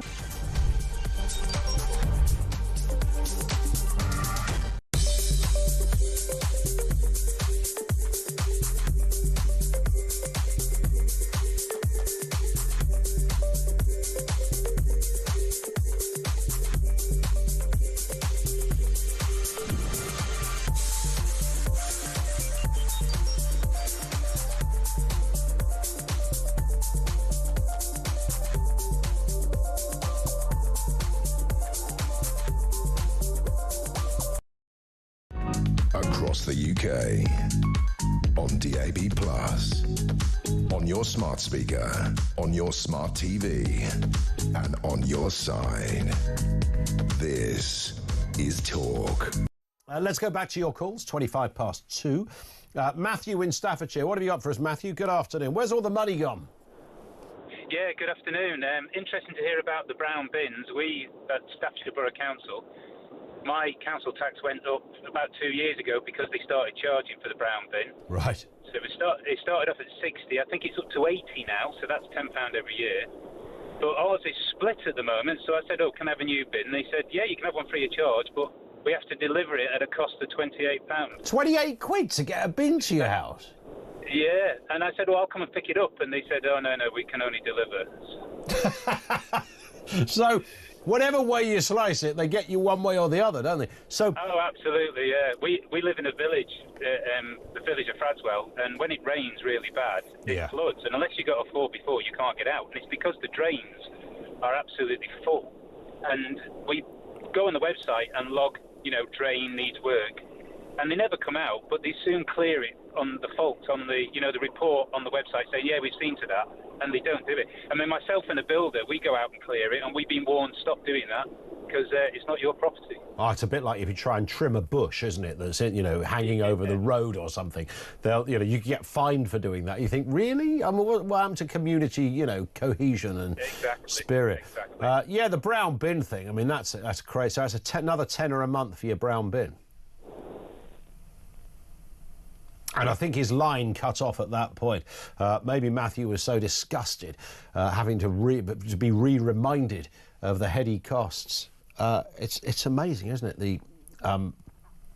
The extras that were never extras. Your garden waste would have just been part of it. Your garden waste is no longer part of it. You pay in addition to that. I think there's some other ones as well, isn't there? Some other little elements that you have to pay more for. They haven't taken a charge in yet for actually going to the tip, or have they? There's things you pay for when you get there, because I took a couple of years ago, and it was only like a couple of bricks. It was like half a breeze block and something else, and the fella said, yeah, you got to pay for that. And I said, really? You can't just put it in the rubble bin? He went, yeah, but you got to pay for it. And I thought, well, how are they going to do this then? Because I'm already here with the brick. How are they going to charge me? If they're going to take a photograph of it and then send me an invoice? No, he whipped out a contactless terminal from his overalls and put in. I kid you not, I think it was like £2.15p, and I had to pay it to drop off my brick. There you go. Michael is in Birmingham. How you doing, Michael? I'm all right. Can you hear me okay? Loud and clear. Yeah, what are your thoughts? Where's the cash gone? The cash has gone on these useless DEI departments and giving things to non-British people. That's where it's gone to. I mean, look, DEI, I've been trying to get this point over for ages. DEI is so self-serving. It's like the modern-day witch finders. If you employ people to find inequality, well, they're going to find equality, aren't they? That's the point. I mean, you've got examples where organisations have declared themselves institutionally racist, yet when asked to name examples of it, they can't do it. Lee Anderson did that beautifully on YouTube to somebody. And these things just need to be completely binned, a la Donald Trump. That's one thing. And then, of course, you know, our friends who live in hotels, number two. And then worry about cutting bin collections and whatever else. Where does it end? That's the problem, Michael. Is there a point when we go, it's nonsense, it's all finished, don't worry, the sunny uplands are here, we're about to be kind of, you know, recalibrated and life will be good again? No, I just think it's good. My chauffeur's taking me back to Birmingham at the moment, and goodness knows what I'm going to find there behind the mounds of rubbish. But it's been like that for ages, to be quite honest with you, Ian. It's been like that for a long time. And it's not helped by people fly tipping, which you witness a few times a week, especially at night time. Yeah, 100%. Michael, thank you very much indeed for that. This one from Alison. Starmer and his goons will always have the same get out of jail clause and say it's all because of 14 years of Conservative government. They'll never accept responsibility. Yeah, indeed. But they were quite unequivocal.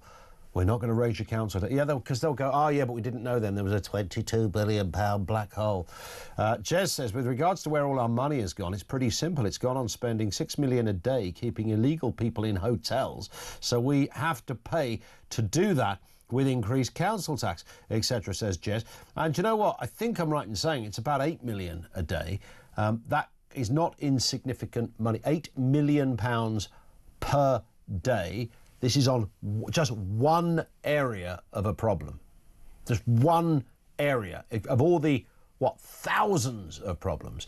So if you got rid of a lot of the DEI stuff that people are talking about and just kept what was there before, which was reasonable checks and balances to make sure firms aren't being iffy or strange or discriminating. All that stuff already existed, but you didn't need an extra tier of other people to go, oh yeah, we're the extra kind of layer of bureaucracy to make sure that the department that makes sure stuff is done. We're another department that makes sure stuff is really done, just in case the department that makes stuff is done don't make sure stuff is done. So we're here as a kind of backstop to make sure stuff is done. And if you don't believe us, there's another department that makes sure that we've done the stuff we say is going to be done, just in case the other department doesn't do, and it goes on. If you got rid of all that madness, you got rid of the Department of Culture, as Reem mentioned a little earlier, and you got rid of the hotel problem. I mean, I think straight away you'd be looking at serious dough, wouldn't you? You'd be like really serious dough. You'd be in the billions very quickly if all of that went. And I reckon that's just 3 areas of British life of about 1,000 that we could look at. Then you'd be in the tens of billions. Then you'd probably be able to very quickly get to Ricochet Rach's £22 billion black hole. Happy days all round. 0344 499 1000.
across the UK.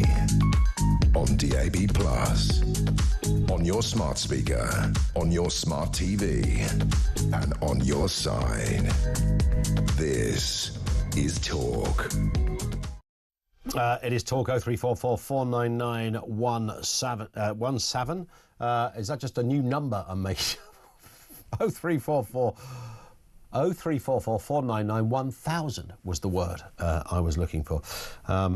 We are hearing the power is back on at Heathrow, by the way. We're going to get a word on all of that now. The electrical fire continuing to cause chaos, though, and disruption. Stranded passengers are going nowhere, no means of returning to the UK for the next 24 hours. 1,000 flights cancelled, delayed or diverted.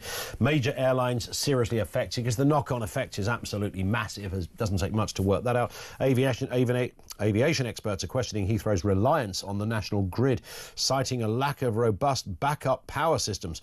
Additionally, counter-terrorism police have also been deployed as part of the investigation to determine whether sabotage played a part. I think some of that is fairly sort of standard stuff, although the speculation is now rife. In a moment, Chris Phillips, former head of National Counter-Terrorism, will shine a light on that aspect. First, Ben Clatworthy, travel correspondent at The Times, is with us. Afternoon to you, Ben, and didn't want to steal the thunder there, but it was you that just told us off air that apparently power is back on, so at least, you know, I don't know, Costa is open or something.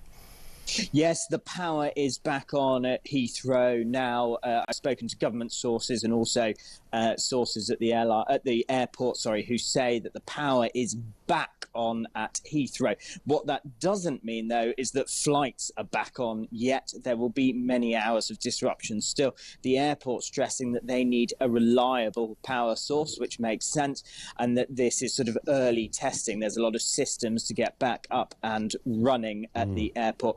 But the power at Heathrow, after many hours, is back on. So there are lights, there is, but not much action, because of course, you know, when an airport of that size and busyness stops, you know, if it stops for an hour, the knock-on effect can be days, of course, as you know better than most.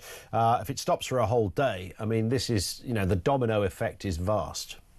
Yes, the big issue is going to be the knock-on, as you say, even a sort of hour shutdown at an airport the size of Heathrow, Europe's busiest airport, our biggest airport in the UK, dual runway airport, is going to be huge. The key thing here as well is that knock-on, though, as you say, there's planes completely out of sort of down route that are in the wrong place. There's crews that have gone out of hours who were on flights last night that were diverted, who won't be able to immediately go back on board to operate services. And of course, there are hundreds and hundreds of thousands of passengers who are trying to get places and rebook themselves onto flights. And they are going to be struggling to find available seats. So this, I think, will probably still be running in terms of getting people back home well into the middle of next week. 100%, because you've got it coming at all angles, this one. In terms of what's gone wrong, I mean, we are going to talk to Chris in a second on the counter-terrorism aspects of this. There is perhaps a procedural component, Ben, to things like that. It's a massive fire by an airport. Naturally, you know, the old Bill would want to have a look at that. But there has been all sorts of theories that it was all about the backup system, and apparently attempts to rely on net zero. Is that just urban mythology on social media, or is there anything in that you're hearing, Ben? No, there's been an awful lot of, look, I can't rule out any kind of activity that may have been involved in that. I'm not privy to those discussions. Certainly the sources that we're speaking to are saying that at the moment it's being treated as very much an accident, but an investigation will continue, and Ofgem are going to look at it. In terms of the net zero stuff, it's not true. The Heathrow has diesel generators that still operate. They are moving towards cleaner energy sources for those, but they will still be the same style of generator. They'll still have the same ability to back up the airport. The difference, though, and where the sort of confusion seems to be lying, is that Heathrow uses the power of a small city. every single minute of every single day. It is not the case that these generators are able to keep services running. What they can do is keep the lights on the airfield and get the emergency lights on in the terminals. That is it. You cannot run an airport off a diesel generator. The airport would need its own power station.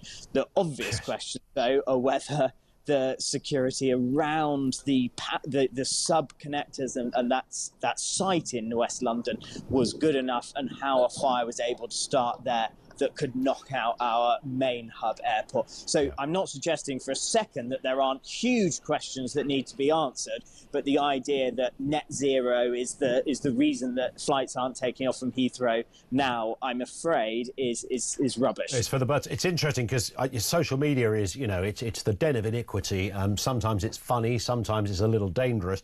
But I thought this one was peculiar, where people were essentially saying, what was meant to happen is if all the lights go on, suddenly all these windmills are meant to spring into action, windmills that we can't see anywhere around here because I don't think they exist. And that's where the problem lies. It's a lovely theory, but not true, Ben. Well, you certainly don't put windmills anywhere near a flight path. That'd be weird, wouldn't it? That would be highly dangerous, and we'd have a different discussion about that. But also, I noticed, as you say, the social media brigade are out. I've seen a report from 2021, 2022 that Heathrow did on their move towards net zero that's being quoted as sort of looking at these renewable energy sources as if it is putting up wind turbines around the perimeter of the airport. As I say, the whole thing is for the birds. It's the diesel generators that have been operating, and Heathrow say that they've done what they're supposed to do. What they can't do is run an airport without a reliable connection to the national grid. Indeed. So if that goes down, at the moment there is no facility just to keep it all running as it normally would do. Listen, Ben, always thorough stuff. Thank you, Ben Clapworthy. He is travel correspondent over there at the Times. And what about the police aspect of all of this? Again, loads of theories floating around. Social media is in a disaster. Social media is your best friend journalistically for about 10 seconds because it will usually be somebody who's on the scene or who's seen something who will put it onto social media. After that 10 seconds, it's a flipping free-for-all. We had somebody getting in contact with me saying, can you stop saying that it's the Russians? Stop putting out that it was the Russians. You're as bad as Alex Phillips. We haven't mentioned the Russians, not once. Lots of people on social media have. We mentioned that counter-terrorism police are having a look to see what the deal is. Let's speak to a man who knows all about that area. Chris Phillips is former head of National Counter-Terrorism Security Office. Good afternoon to you, Chris. Good afternoon, Ian. I said at the beginning, just before we spoke to Ben, I would imagine, when there's a massive fire near an airport, it would, as night follows day, at some point, the boys in blue are going to take a look, right? Yeah, absolutely. And of course, this is part of the critical national infrastructure of the country. Yeah. And MI5 actually have a whole unit aimed at protecting critical national infrastructure sites just such as this. The Heathrow Airport is one, and this site would be another. And power into that site is absolutely critical. So it will be looked at by the police for sabotage. That doesn't mean to say it has been. I mean, it could be a bit of faulty equipment. It could be criminality. Don't forget, we've had lots of cases of people trying to steal wires and stuff and etc. around the country. That's a real problem. And the third is that it could be deliberate. The third option is deliberate attack, sabotage, and you would have to be looking at terrorists because terrorists have tried to do it before. In 1996, I think it was. I think it was 6 substations were attacked by the IRA in order to shut off electricity into the UK. So it's sensible that the police are looking into it. Indeed, and we know that when it comes to terrorism, if that was one, naturally they would pursue that line if they thought there was a reason to do so. And sabotage is a mechanism of terrorism. Terrorism isn't always about bombs and guns and horrendous explosions. It can be in many forms, and mass disruption is certainly one of them. Absolutely, and of course, shutting down an airport is hugely expensive for the UK. There'll be huge amounts of money lost over this, and we have to bear in mind that it's not only terrorists that might want to shut down and cause disruption across our skies. Single issue groups such as climate change don't like us flying. And I know you haven't mentioned it, but nation states that don't like us. This is exactly what is going on in Ukraine. They are attacking substations. They're attacking power stations in order to shut off electricity. So that's why terrorism police will be involved. They've got to look into this. They've got to find out what's going on. And if, of course, there is sabotage, then they'll be looking at other substations to make sure no similar copycat attacks take place. Very good point, Chris. Thank you, as ever. Chris Phillips, former head of National Counter-Terrorism Security Office, with us on that one. It would be extraordinary, wouldn't it, if that element of legal life, the counter-terrorism guys didn't have look, it's a massive airport. It's closed. It's huge global disruption, not just what's happening on the ground there at Heathrow, but anyone flying in, and then the knock-on effect of all those fires. Mass disruption. So a fire near an airport would always be something that the counter-terrorism boys and girls would want to take a look at. That goes without saying. No idea, other than the speculation on social media where people say, well, it's Chinese, isn't it? It's Chinese, isn't it? It's got to be your Chinese. I love a fire near an airport. Do they? I don't know. Russia? No, we never mention Russia. Plenty of people on social media have mentioned Russia. The urban myth of the net zero backup didn't kick in, doesn't exist. I mean, with respect to Ed Miliband, I know he thinks he's good, but even he isn't good enough to have built an entire backup to an airport in the 6 months. He's in 24 weeks, something that'll probably take about 10 years. Even he's not that good. So it ain't that. And it's interesting, anybody could think it would be. You only got to think that through for half a second and think, well, OK, so they've got a net zero backup to the whole of Heathrow. Wow, when did they do this? Would that not be quite big news? I think it would be fairly big news when, we'd hear about that, wouldn't we?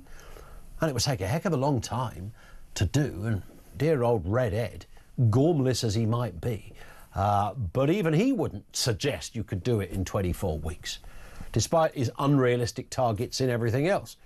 2050 maybe, but not in 24 weeks. Lots going on at this end. We'll do more of your comments in a few moments. This comes in from Kenny in Edinburgh. The Guildford Council boss, Reem was talking about, gets more than our Prime Minister and the US President combined. If that doesn't perfectly illustrate the madness of those running our public services, then we really are, we are. And you know what? The excuse that always comes out, I wrote a little chapter in a book on this very point a while back.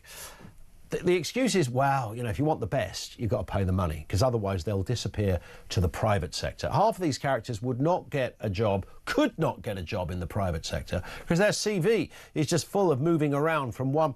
Have you noticed they lose a job in a council? They're the leader of a council. They're on, £350,000 a year. They lose the job, and they get a big payoff for losing the job. It's like twice their amount of money and a massive pension.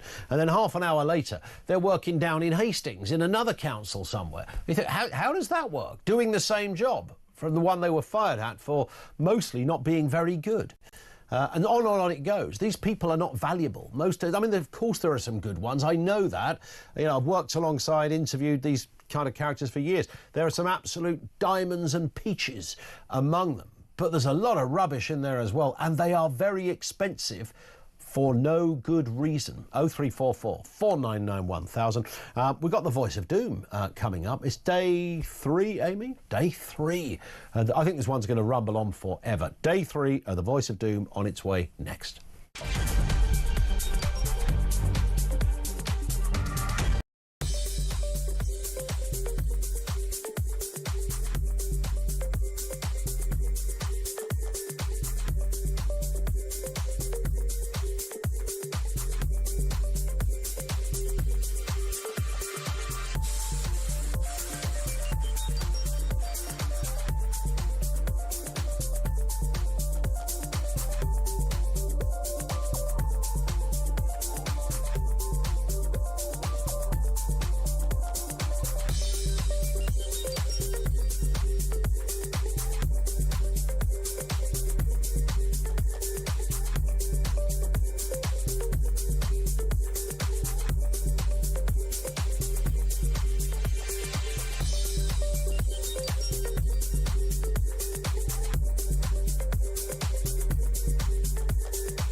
I'm afraid if you are in other circumstances, such as, for example, finding that you're booked on one of the Gulf airlines, Emirates or Qatar Airways, or indeed a North American airline, if you're overseas with one of those, then UK air passenger rights rules don't apply, and so you will be spending probably quite a lot of money, and you may well have to claim on your travel insurance.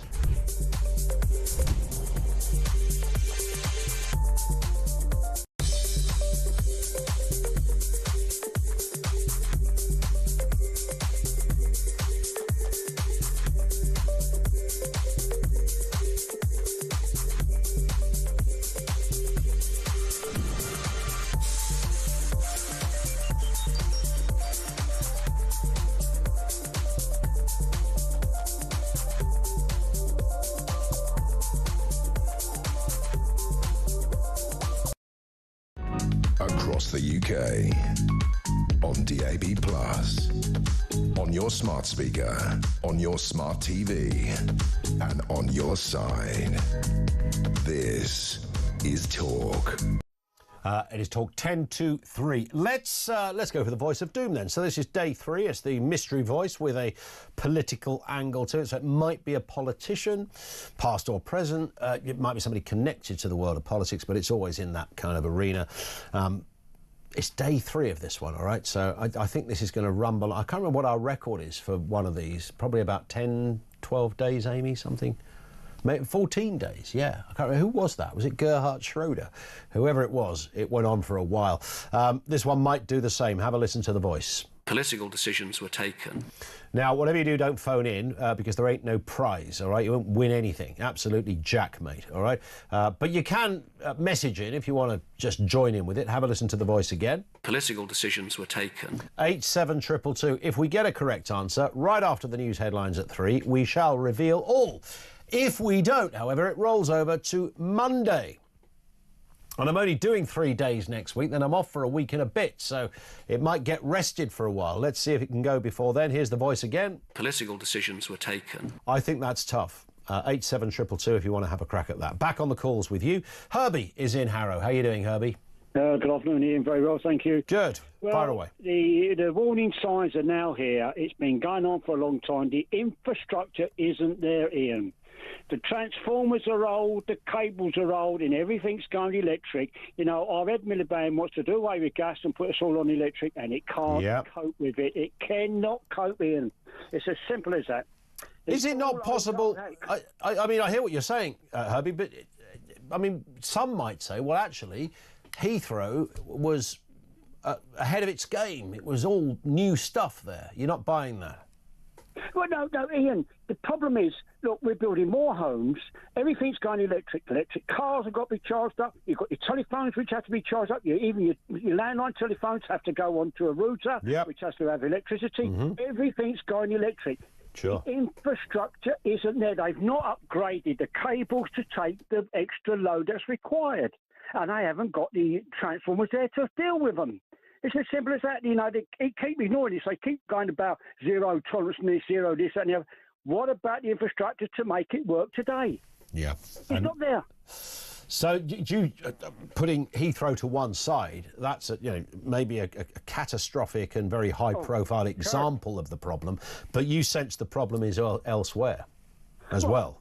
Heathrow needs to have its own miniature generating place anyway, I think. Yeah, in an ideal world. It's a massive, big complex. It needs its own transformers, its own electricity. Look, Rolls-Royce do miniature nuclear power stations or units. Why aren't they being used? Why aren't they being discussed? Nothing about them whatsoever, Ian. Well. And this is where we're losing it all. You know, we're paying very high price for electricity because the nutcases that run in the country doesn't allow us to use what we've got. Then they don't talk to the people that knows what they're talking about. Simple as that. Simple as that. Great call. Listen, thank you for that, Herbie. Let's move to Joe, back to councils, wastage, and where the hell has our money gone, Joe? Hey, Ian, how you doing? All good, thanks. Fire away. Good. I've been reading on the BBC News website that obviously these asylum seekers or illegal immigrants, whatever you want to call them, It's costing to house them and put them in hotels. It's costing £8 million a day. Yeah. It's a fair few quid, isn't it? Well, the true figure is actually more than that if you think about it, because that doesn't take into account the educating, the translation, the feeding, the clothing. So you're looking at about 300 million a month if you factor everything in. Yeah, and obviously with the announcements of the cutting the welfare payments of his own people to save £5 billion, it's like, why do this government feel the need to cripple their own people time and time again? It's time, this government, the last government allowed the energy companies to take the absolute mick out of all of us. Yep. While there was portraying massive billions of profit, we was all struggling. This government has took the winter fuel payments from the pensioners. When are we going to get a government that actually runs this country like a business deal? Because they are usually kind of establishment lackeys. They are people who have establishment within their own political ideology or within the system. Either one, Joe. They can't get their head around the idea that there's another way of doing this stuff. All the common sense stuff, it's things you've been talking about, lots of our other callers, all very common sense stuff, quite easy to do if you want to do it, but they don't want to. It's almost like, obviously, I'm not a conspiracy theorist or all like that, but it's almost like the government allows this to happen and it creates a gravy train for them in some way they can skim off the top of these massive amounts of money that's leaving this country. Yeah. And the only people that suffer seems to be us. I'm not privately educated or anything like that, but I'm clever enough to work out if somebody comes to this country and we have to clothe, feed, house, educate, vaccinate and give health care to, and they eventually get a job, which 9 times out of 10 doesn't happen, they end up on the benefit system. If they end up getting a job, we're never going to receive a return even 10% of what it's costing. No, there's never. Yeah, you're talking about low-skilled labour. Even if people did work, they'd be working in jobs that are where the wage is so low that it's probably subsidised through some kind of benefit anyway. As we establish 1 million foreigners getting a subsidised wage or some sort of benefit assistance along the way. Joe, great call. Food for thought. You're preaching to the converted, sadly, but I'm with you. Phil is in Hertfordshire on bins. Phil, what's happening? Good afternoon, Ian. Well, not a lot by the sounds of it. Ian, what I would do if the local council started to mess about us with our bins, I will double bag my rubbish and I will dump it on the doorstep of the local council offices. Yeah, that's how people are feeling. If a lot of people did that, you see how quickly them bins have started collecting again. Yeah. And that's the problem. For some reason, the British public are quite happy to just lay back and be slaps about. There's no, gut anymore, is there? Do you think we're reaching a stage of enough is enough, or will there always be too many lethargic people who they'll say it, they'll talk the talk over a pint with their mate, but never really do anything about it? Yeah, Ian, I think there's a lot of beer talk, and I agree with you. Yeah. They'll have a pint, let's do this, and it won't happen. It's like anything. Everybody's got their tipping point, Ian, haven't they? Yep. Everybody will get to a point where they're disturbed, and it's not until people become disturbed that they're going to do something about it. Now, it could be different for everybody else. It might be the immigration issue. It might be the bins. Yeah. It might be their electric bill. It could be anything. But we've all got that tipping point. We've all got a tipping point, and when your expenditure is unrecognisable to what you're getting back from the very people that are meant to look after you and the area you live in, when it becomes so stark that even usually those that can't be bothered start to notice, then we're in trouble. Phil, great call. Thank you for that. Phil in Hertfordshire. By the way, the longest voice of doom was Louise Casey. Went on for 14 days, if you remember. We've got a brand new one. It's day 3. Nobody so far has identified whose voice is this. Political decisions were taken. Don't phone in. There ain't no prize. But you can message in if you fancy having a crack at that. 87222. We're absolutely wrapped. By the way, have you ever tried to take your own teeth out? We'll give you more detail on that after the news at 3, which is next.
across the UK.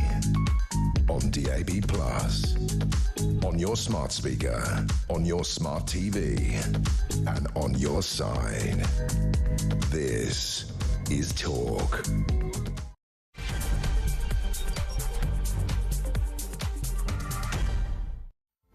Yep, 3 minutes after 3 o'clock. Welcome back. It's our final hour, but it keeps going. I've got to tell you, the home and common sense doesn't sleep for anybody. Lots to get through. A growing dental crisis has led over a quarter of patients without NHS access to attempt DIY treatments, including pulling your own teeth out. I cannot think of anything more horrific or disturbing or difficult and arguably very dangerous than trying to whip out your own molar with a pair of Stanley pliers. That's not a good thing. Plenty of people have apparently done, and fillings as well. More on that in a couple of moments. Also this afternoon, Heathrow Airport has been forced to close due to that power outage caused by a fire, with counter-terrorism police also investigating. The power is back on, but the planes will not be taking off for a good while. And British Olympic hero Sharon Davis has criticised the IOC after Lord Sebastian Coe's election defeat. Sharon has urged the new president to prioritise protecting women's sport following the Paris Games boxing gender controversy, which was just all shades of criminal, frankly. Sharon Davis will join us later in this hour. Lots to get through at this end. 0344 499 1000, including the voice of doom. So have we got a winner? This is the mystery voice with a political slant. Here's the voice. Political decisions were taken. Who is that? Some of the guesses. Jonathan Van Tam, it wasn't. Mel Stride, no. Sebastian Coe, interesting. About 10 people guessed Sebastian Coe. It is a little bit Sebby, but it ain't Coe.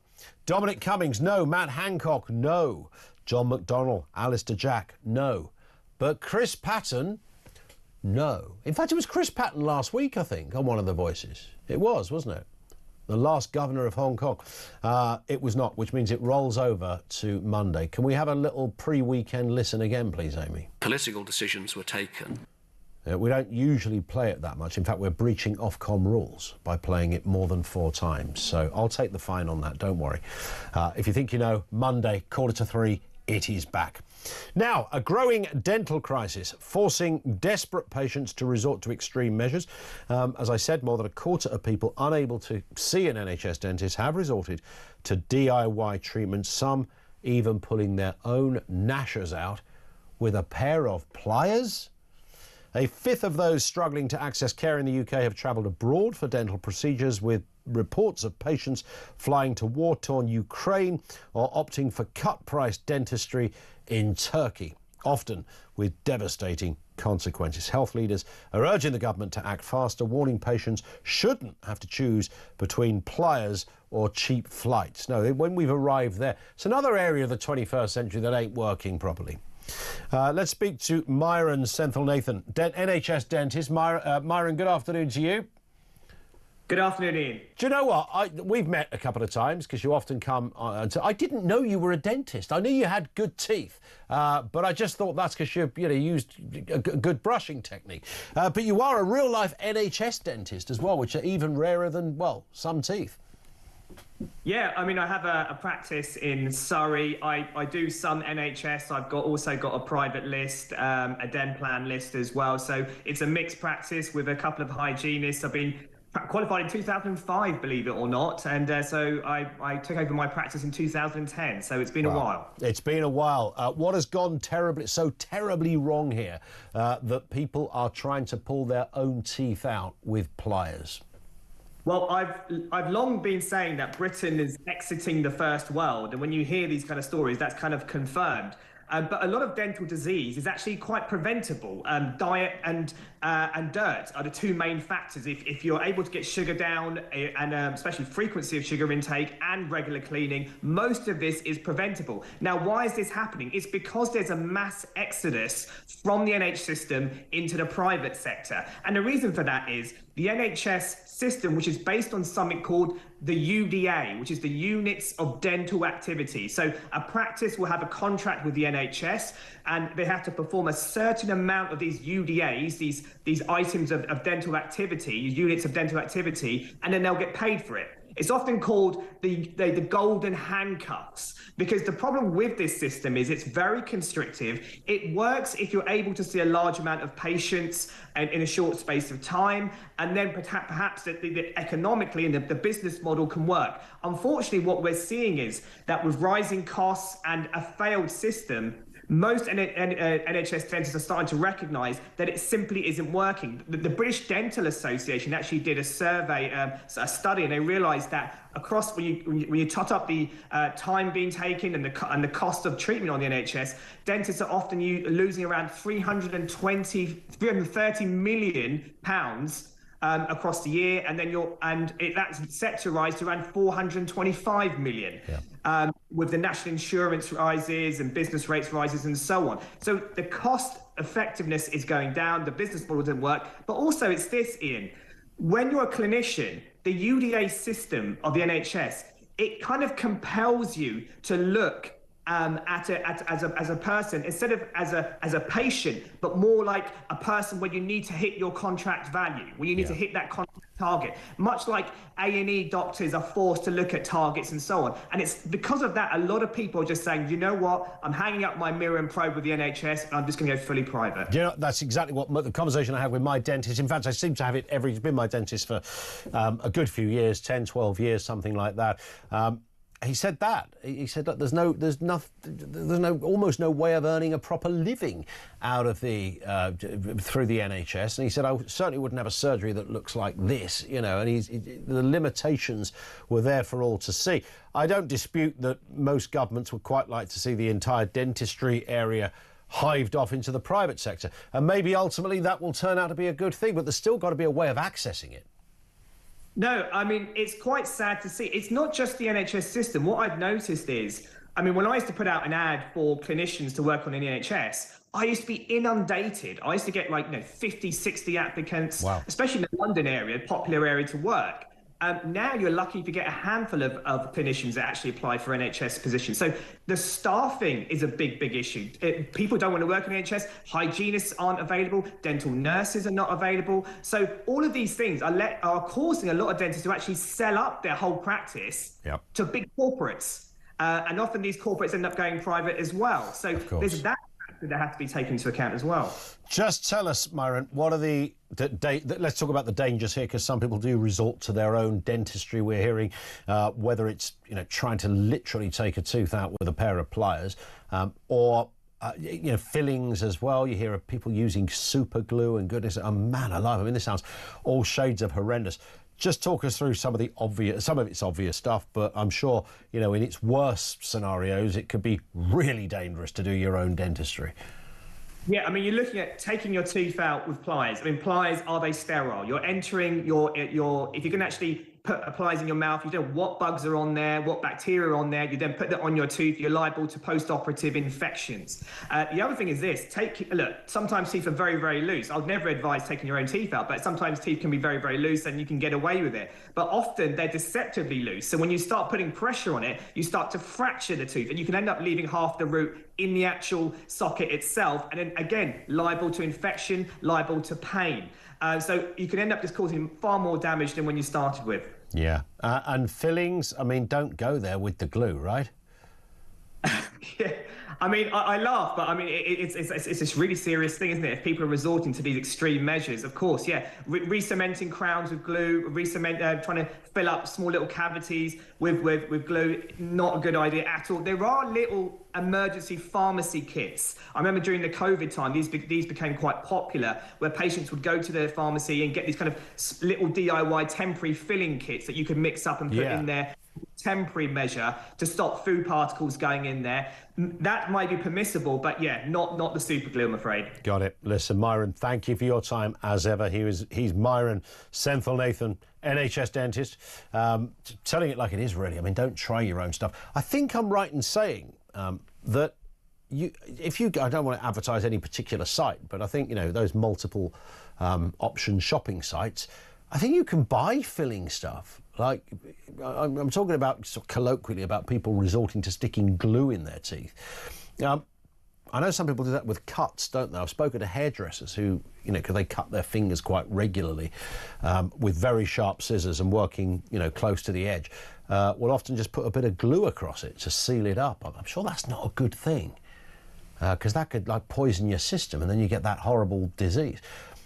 But with teeth and the like, I think you can buy official, not Yoo-hoo, but proper, not the dentistry kind of industrial kind of grade stuff, but passable.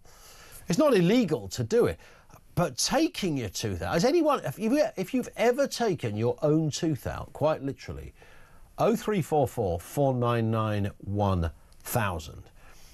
The only time I suppose that you might have done it is when like my little boy the other day pulled out his second tooth. It was on the wobble. It was wobbling for weeks, and eventually, he was playing with it with his tongue and his finger, and it came out. And of course, the joyous moment of that, running into the kitchen, imparting the toothy news that he was due a couple of quid from the tooth fairy. Plus, he'd got it out. But that's a whole different ball game. You what they call your milk teeth, isn't it?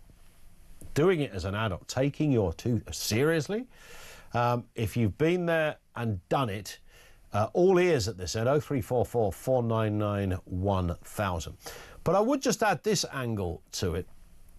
Dentistry it's very expensive to go to the dentist, right? I mean, it's really expensive. I've had a lot of work over, say, 10, 50, I don't mean cosmetic work, I mean just generally fillings, couple of crowns. For some reason, I went through a period of getting slightly haunted. It's like, what, another thing's gone wrong? Clean my teeth regularly, do that little thing with the brushes in the teeth. More so than almost anyone I know. But clearly, for me, it's a vulnerable area. Some people get, I don't know, eczema or something on a regular basis. I seem to have got attacked in the tooth department. Nothing visual, but stuff behind the scenes. It's not like I was walking around like a pirate with, a couple of gnashers missing, or a rotten teeth. There's an age component to it a little bit as well. But so I know how expensive it can be, and I don't know if you didn't have the resources. I don't know how you'd fund that, for God's sake. I'm sure some places offer a financial package where you can pay by instalments, but that is not easy. So where the heck do you go if there's no NHS dentist and the bloke down the road you need a crown is going to charge you 400 or 500 quid on a good day? That might be a kind of special offer if you're in crown territory. 0344 499 1000. We're also asking the question this afternoon about where all the money's going. Your council tax is going up. If you look at the amount of taxation we have in this country, there's a big old list: income tax, national insurance, council tax, inheritance tax, airport tax, stamp duty, VAT, sugar tax, corporation tax, capital gains tax, environmental taxes, excise duty. I mean, the list is extensive. Where's it all going? What are you getting? What's your theories on what is happening to our cash? Because we're paying it out. We're not getting it back in services because they're all through the floor. Potholes, issues with amount of police officers on the street, can't get an ambulance, queues in A&E, queues at the GP, dustbins not being collected, postman not delivering your letters, no knocks at the door, not once or twice from posting. Massive list of the problems we have in our society. 0344 499 1000. Back to councils. Kevin is in Basingstoke. Kevin, what have you got for us? Good afternoon. Hello. Hi. I can tell you where the money's gone. Go on. The government have held the money. Over the last 14 years, yes, they've cut funding to councils by 27% because not all the money that councils have is from, council taxpayers. It comes from the government. And if the government have cut funding by 27% over 14 years, that is hundreds of billions of pounds. Good point. Good point. I mean, that turns out to be a fact, right? That's a fact that you've said there. The council taxpayer might say, well, that's not our problem. Well, no, it's not their problem. They are on the receiving end of the problem, but you've still got a right to squeal whether it should come from your own taxation or the government, which is also from you as well. I mean, the government aren't storing it in a box under the bed, are they? Well, no, but I mean, but it's also you had a guest called Reem on there, and I heard her talking about waste. Yeah. Oh, we've got waste in the NHS and waste here, there, and everywhere. Yep. But I mean, that sounds great when people say, "Oh, we've got to cut waste," but what she really means is we've got to cut public services even more because they don't stay where the waste is. Do you have to cut? I mean, she was talking about closing the Department for Culture. Hundreds of billions saved. Yeah, but I mean, I don't really know what that is or what they do. Well, that's almost answers the question. Culture is, I mean, what does culture? I mean, does that include sort of like music and things? Yeah, but you've still got the Arts Council. You've still got the Arts Council. You've still got all sorts of other arty bodies. No one, and of course they cover sport as well. The Department of Culture. So football regulated by the government. What sort of world are we living in?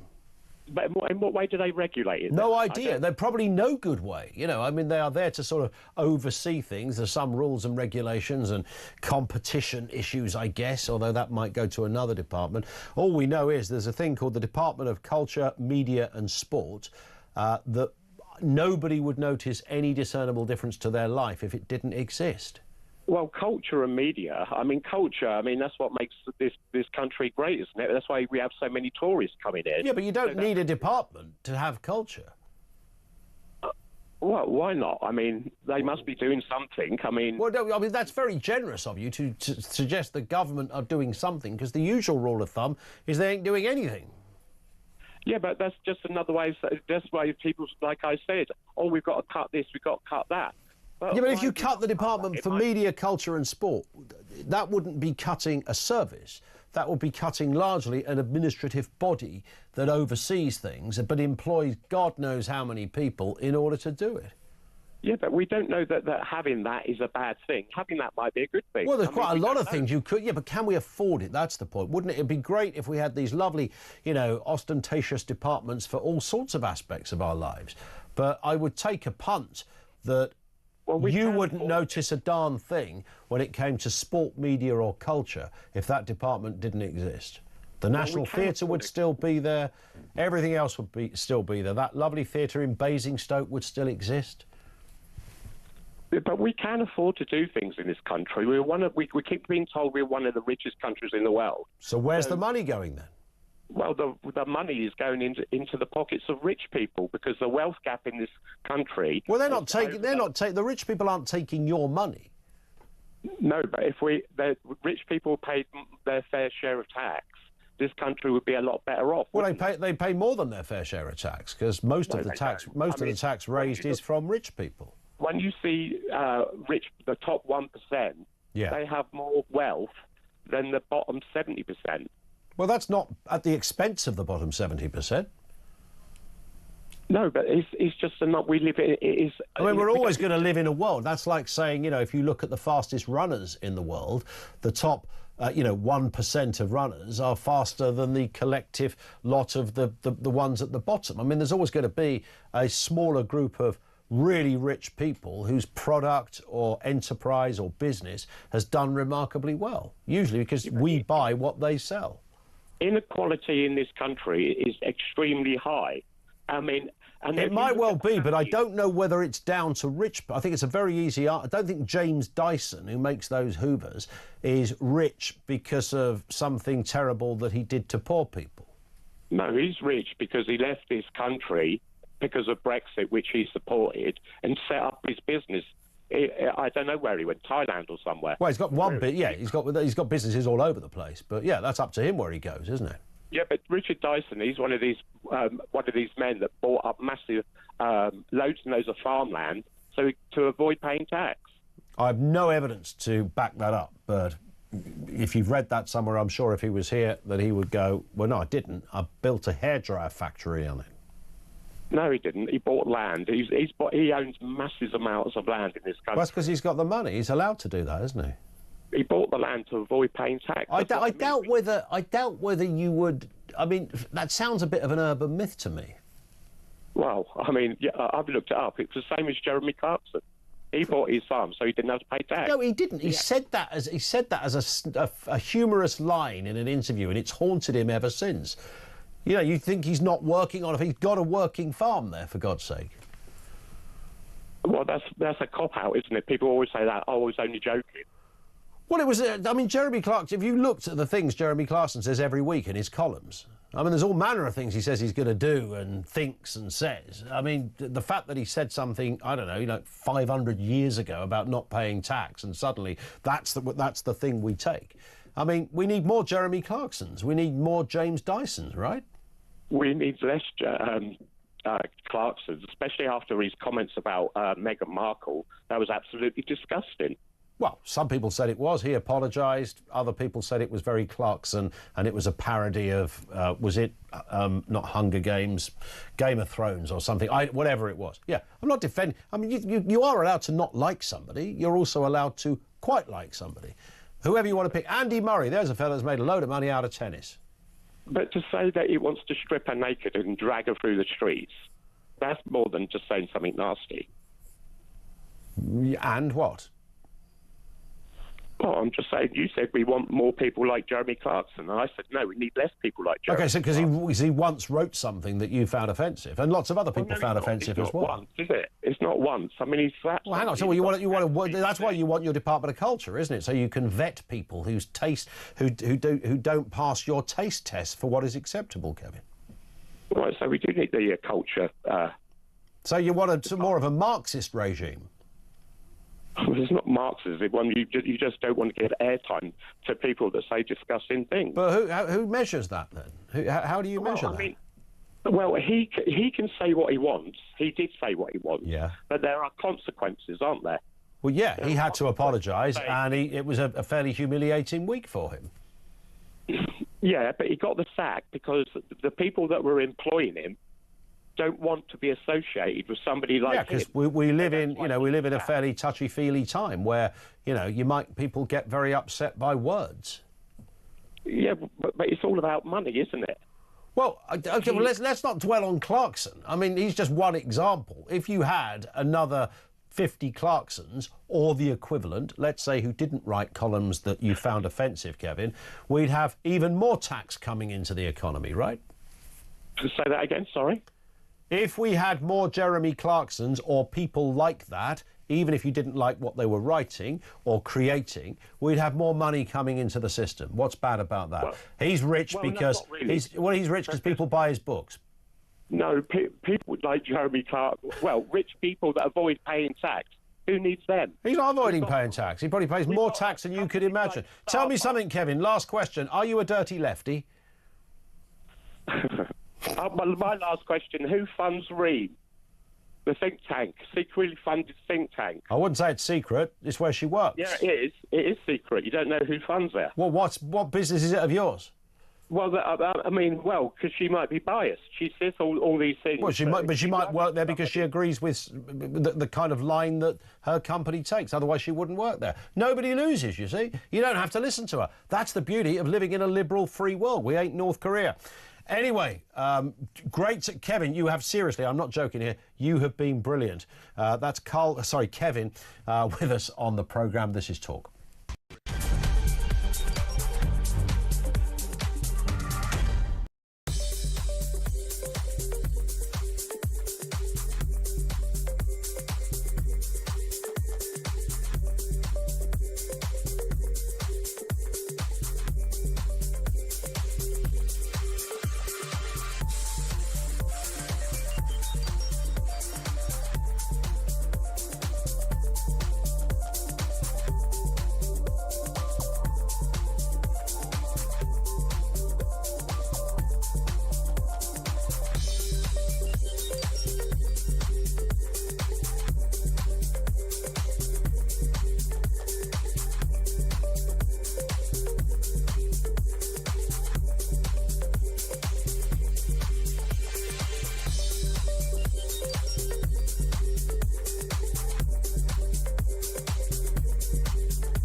I reserve special criticism for Keir Starmer, who promised prior to the general election that he would freeze council tax, not 1 penny extra on your council tax this year, and instead people are facing an average increase of £109. And no, not 1 penny, £109. It's totally wrong that you'd raise expectations like that, make promises like that in opposition, and then quite cynically you've then gone against those pledges. So another broken promise from Sir Keir.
Across the UK, on DAB+, on your smart speaker, on your smart TV, and on your side. This is Talk. It is Talk, 29 minutes after 3 o'clock. More calls from you on the way. First, though, the electrical fire at Heathrow continued to cause chaos, of course, mass disruptions over there. One of the busiest airports on the planet. Passengers stranded, no means of returning to the UK for at least the next 24 hours.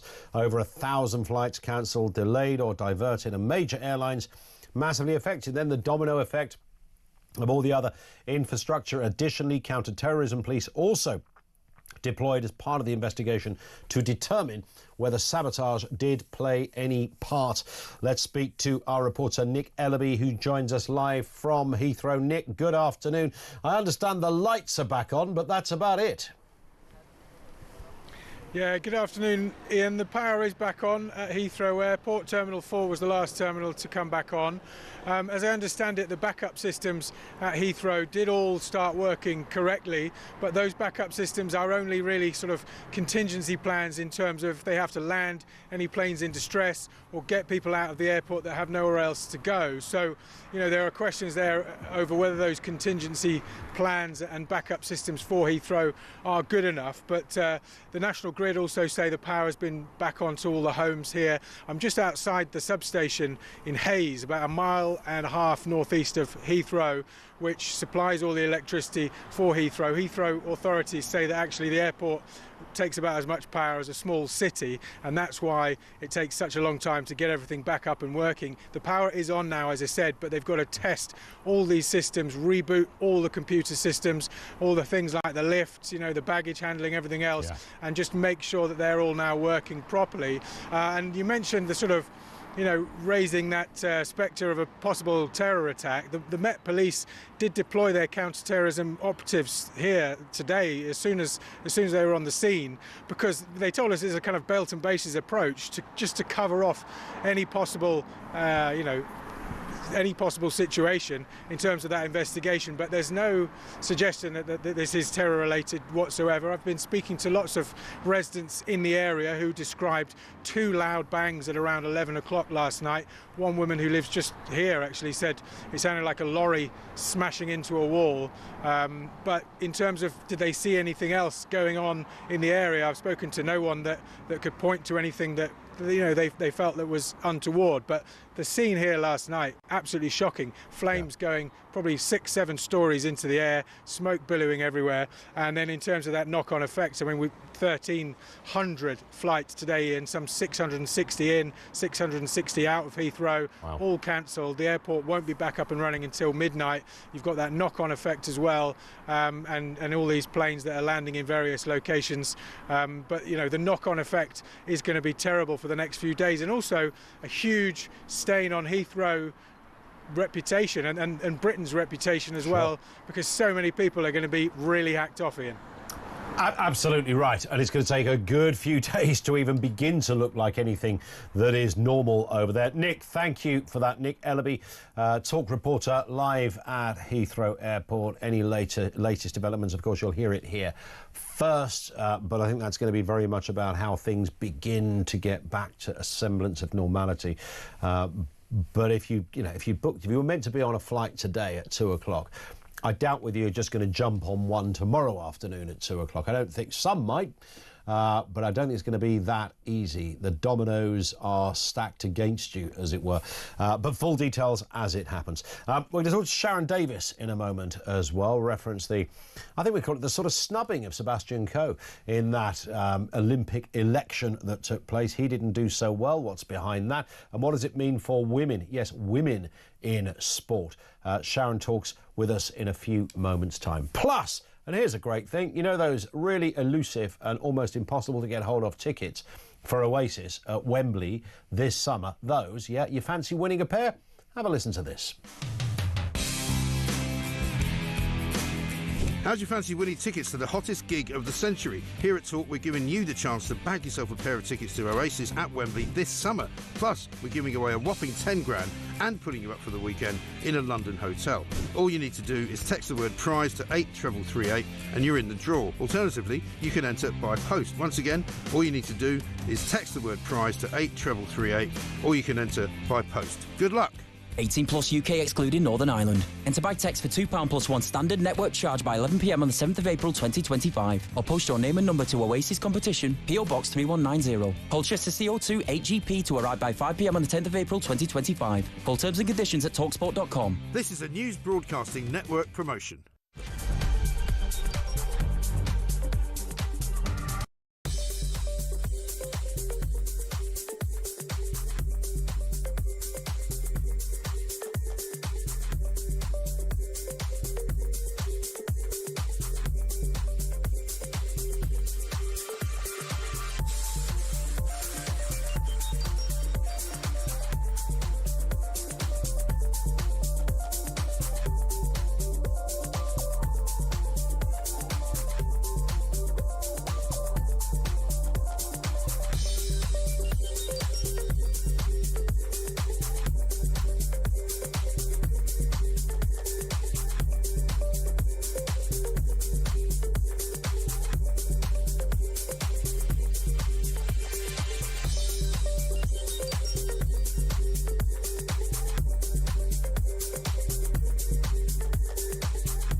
Across the UK, on DAB+, on your smart speaker, on your smart TV, and on your side. This is Talk. Just gone 25 to 4. Now, a woman you might not have heard of called Kirsty Coventry has made history as the first woman to lead the International Olympic Committee. But her presidency begins amid calls to protect women's sport. Britain's Sharon Davis has urged the newly elected IOC president to prioritise protecting women's sport following her landslide victory in Greece. Sharon, of course, is an Olympic silver medalist, expressed disappointment at Lord Sebastian Coe's defeat, praising his comments to safeguarding female athletes. She called on Coventry to fulfil her pre-election pledge to make protecting the women's category a priority. I think, and Sharon Davis joins us now, by the way. Sharon, good afternoon to you. I think I'm right in saying that the one bit you do have in common with Kirsty, she was also an Olympic swimmer. Is that right? Absolutely. And I've interviewed Kirsty numerous times throughout her whole 5 Olympic Games, you know, so she's a very successful swimmer. But as you say, she's one of the youngest that's ever been put in this position. But she's very much the continuity candidate, if that's a nice way of putting it. You know, the IOC is an elite club member situation. There's 100 of them. They have a very big expense account, and they run the Olympic Games for them and not for the athletes. And the difference was that Seb wanted to come in, I suppose, as not part of that 100 and be much more transparent, much more open, protect the women's category. And as we saw at the Olympics last year, he actually paid the athletes when they won. So he wanted to distribute some of the money that the IOC makes, and they make a tremendous amount of it. And only 4% finds its way back to those athletes, the actual stars of the show. And Seb very much wanted to give more of always to the athletes. And that's not really what the IOC wanted. So what they've done is orchestrated a candidate that was very much of their choice. And Thomas Bach, who's been in that position for 12 years, it was his choice. He wanted to extend his term. He was told, no, he couldn't do that. So now he's given himself a life honorary presidency. So basically, I think we will see that Thomas will be making a lot of decisions behind the scenes. Yeah. I hope Kirsty can be her own person. I mean, we could, as I'm sure you know more than others, Sharon, we could do a whole show that would last for a couple of years, probably, on the IOC. But that's another. I think the Cook Report tried to do a show on the IOC years ago, but I'll try and look that up. But it touched on, you know, all sorts of areas where there are more questions than there are answers.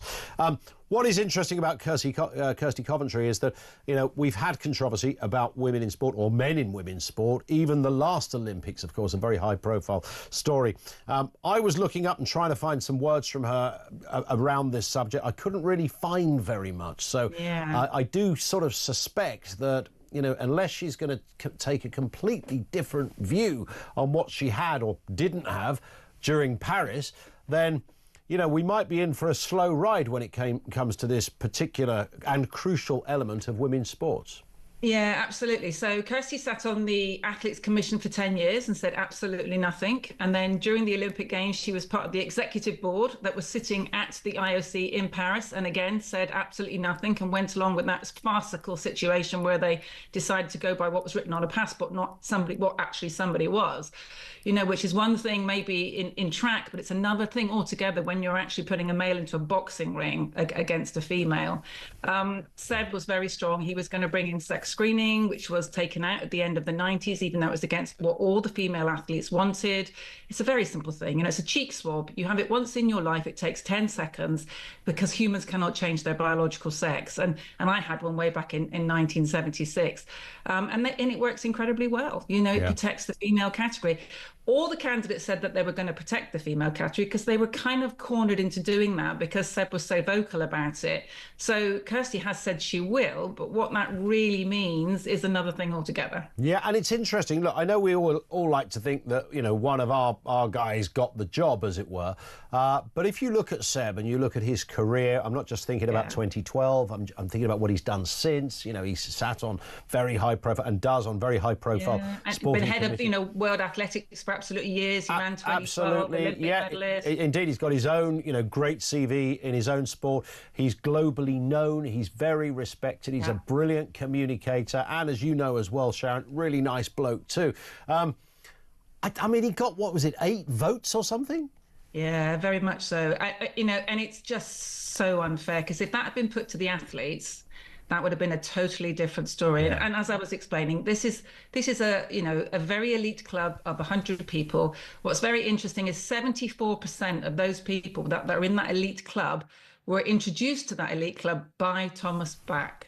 So they all owed him a very big favour. Yeah.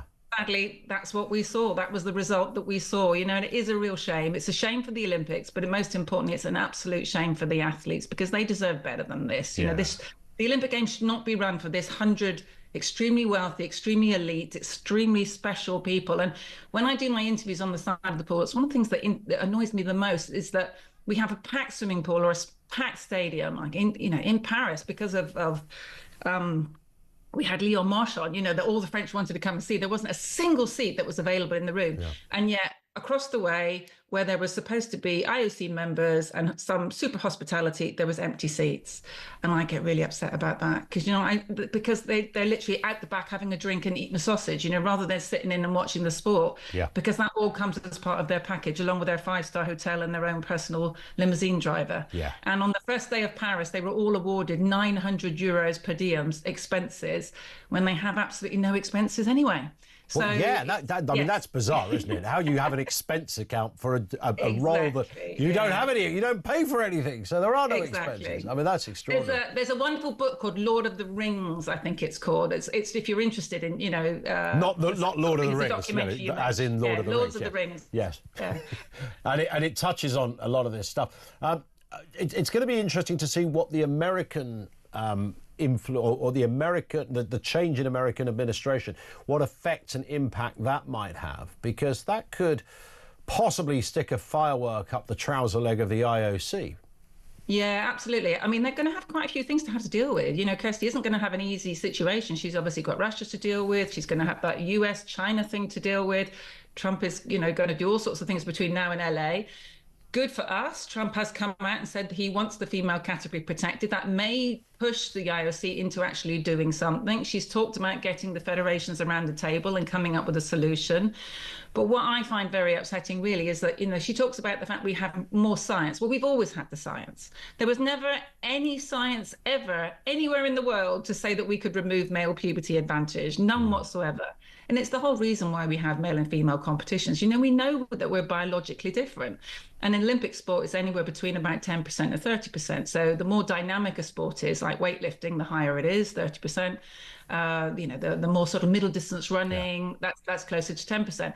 But something like boxing, a male will hit a female 160% harder. Wow.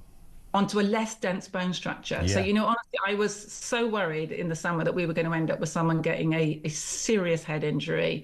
And that's what it feels to me like we've just been waiting for that, been waiting for a woman to die in that situation before we turn around and go, this is ridiculous. So I want everyone to do sport, but I just think that females deserve their own category. Well, 100%. And the point that you've just gone over was some of the obvious differences. I mean, you don't need to be a medic or some kind of expert on anatomical capabilities to know. I mean, like a 10-year-old could work it out almost, and yet they're falling over themselves trying to find curious and spurious arguments as to why, no, it's perfectly fair that this cyclist or this swimmer or this boxer partakes in the women's sport. I mean, does anyone with a straight face, do these people really believe that? No, they don't. I mean, I don't think they do, especially someone like Kirsty Coventry, who spent her life in the swimming pool. She knows exactly what a male swimmer is capable of doing versus a female swimmer. Luckily for us, World Aquatics, World Track and Field, World Cycling, World, rugby, they've protected the female category, but it took time, and it took people like Leah Thomas before they actually did that. So again, it took ridiculous examples before it sort of shook them into their situation. But this is the craziness. The actual official stance for the IOC is no presumption of advantage being male.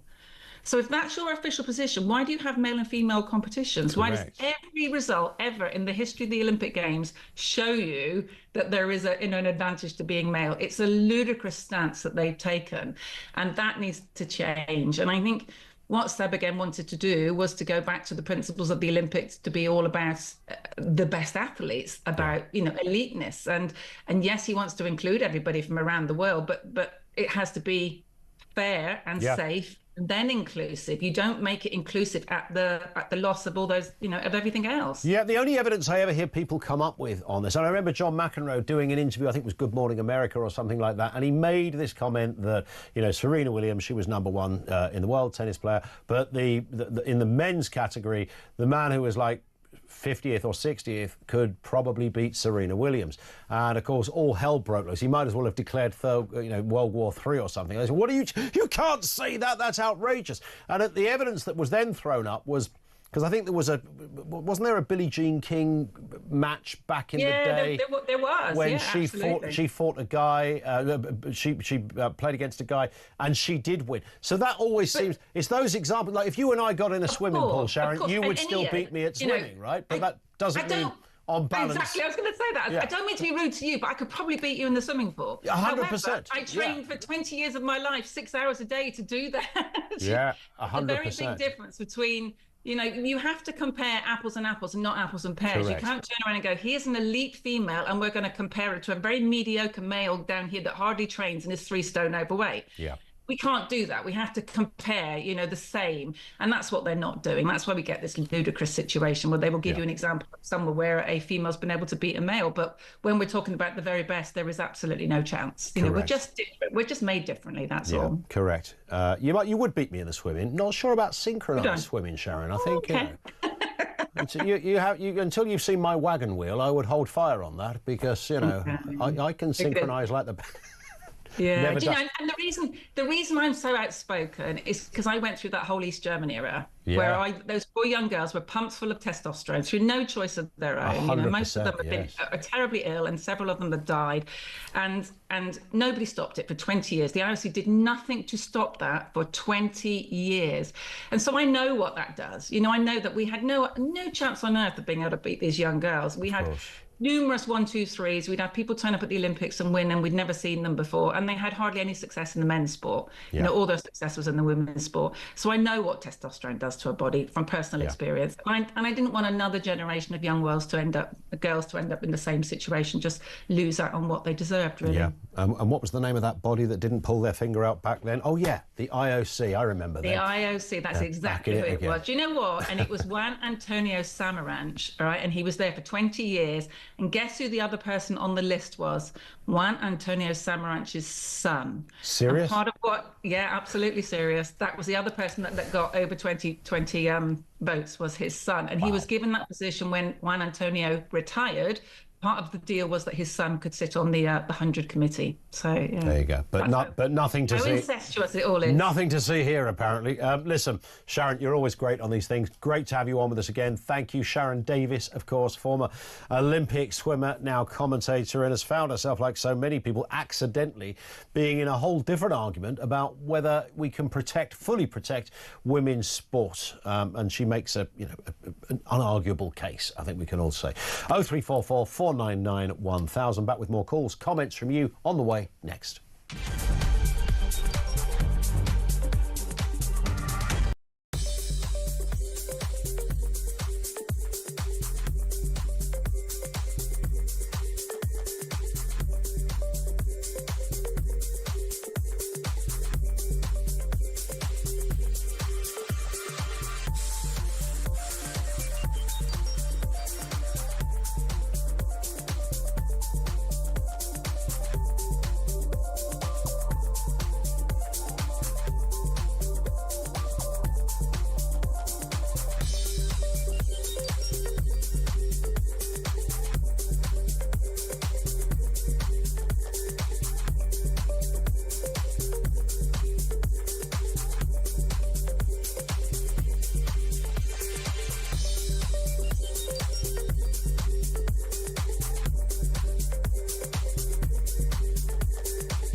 I reserve special criticism for Keir Starmer, who promised prior to the general election that he would freeze council tax, not 1 penny extra on your council tax this year, and instead people are facing an average increase of £109. And no, not 1 penny, £109. It's totally wrong that you'd raise expectations like that, make promises like that in opposition, and then quite cynically you've then gone against those pledges. So another broken promise from Sir Keir.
Across the UK, on DAB+, on your smart speaker, on your smart TV, and on your side.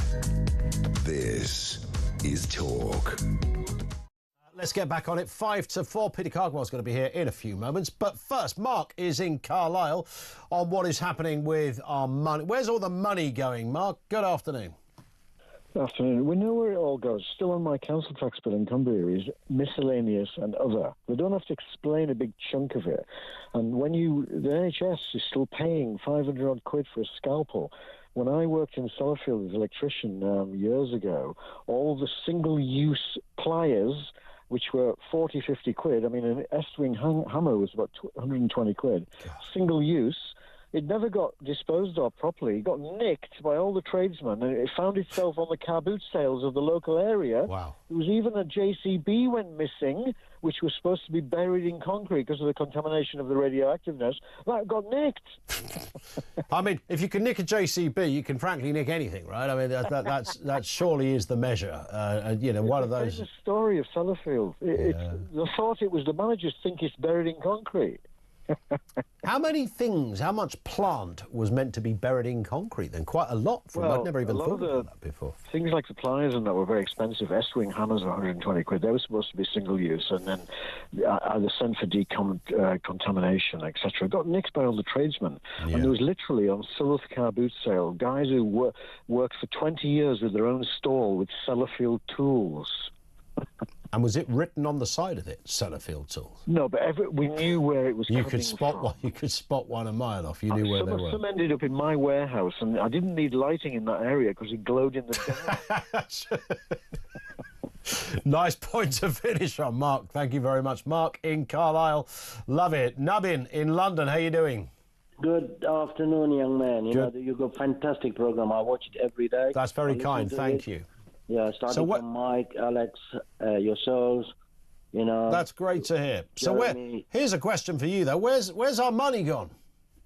Well, please tell me, because you're asking everybody this question, and nobody comes out with a proper answer. Correct. Now, when I say, look, the Labour government wants to fix the economy. Yeah. But they can't even fix a pothole. That's a very good analogy, isn't it? It's a simple analogy, but if we can't fix a pothole, literally a road that look worse than the ones the Romans built, here we are with a country and a government that can't work out how to fix one. Or they know, but they can't afford it. Well, where's the money going from? All the road users, i.e. myself and yourselves, we are all paying road tax. Correct. So what is a road tax for? Why are we paying that? Well, apparently it doesn't even go to the roads. It just goes into the general pot. Yeah, and? But and then somebody puts it up the wall with no good use. See, they increase their salary from our money. Yeah, exactly. Yeah, all the salaries are nicely taken care of, all the pensions are nicely taken care of, all the big departments are just as busy and bustling as they ever were. But we just pay for it all, crazy times. Nabin, I've got to run because we literally have hit the clock. Thank you, sir. Great to have you on with us, and thank you for your nice comments at the beginning as well. Liam says council tax has culture and tourism on it. So if my area has an increase in tourism due to my taxes paying for an extra culture, do I get a rebate? Very good point. Joanna, Salisbury, where has all the money gone? As the song says, the answer, my friend, is blowing in the wind. Ask Ed Miliband. Councils have gone net zero crazy. And Paul, where's the money gone? Labour speak of the £22 billion black hole. I'd love to know how big the Labour-run council's black holes add up to. Keep smiling, says Paul in Oldham. It's a very good point as well. Peter Cardwell is with us. We should keep smiling. We have to keep smiling. Despite all the news, I mean, if we don't keep smiling, we'd go mad, what's the alternative? What is the alternative? Well, I've just paid my council tax bill, and it went up, I think, by 4.9%. Yes. Actually, and I mean, that's a big rise. Luckily, it was okay for me, but there's so many people who are really suffering with this, to say nothing of 300,000 people, both here in the UK and around the world, dealing with Heathrow today. So, of course, we're covering that in great detail, giving you all the latest lines and what is happening there if you're going away, thinking of going away, and short haul, long haul. It's a nightmare for people at least until midnight tonight. A nightmare for people leaving, a nightmare for people from all around the world coming into Heathrow. Think of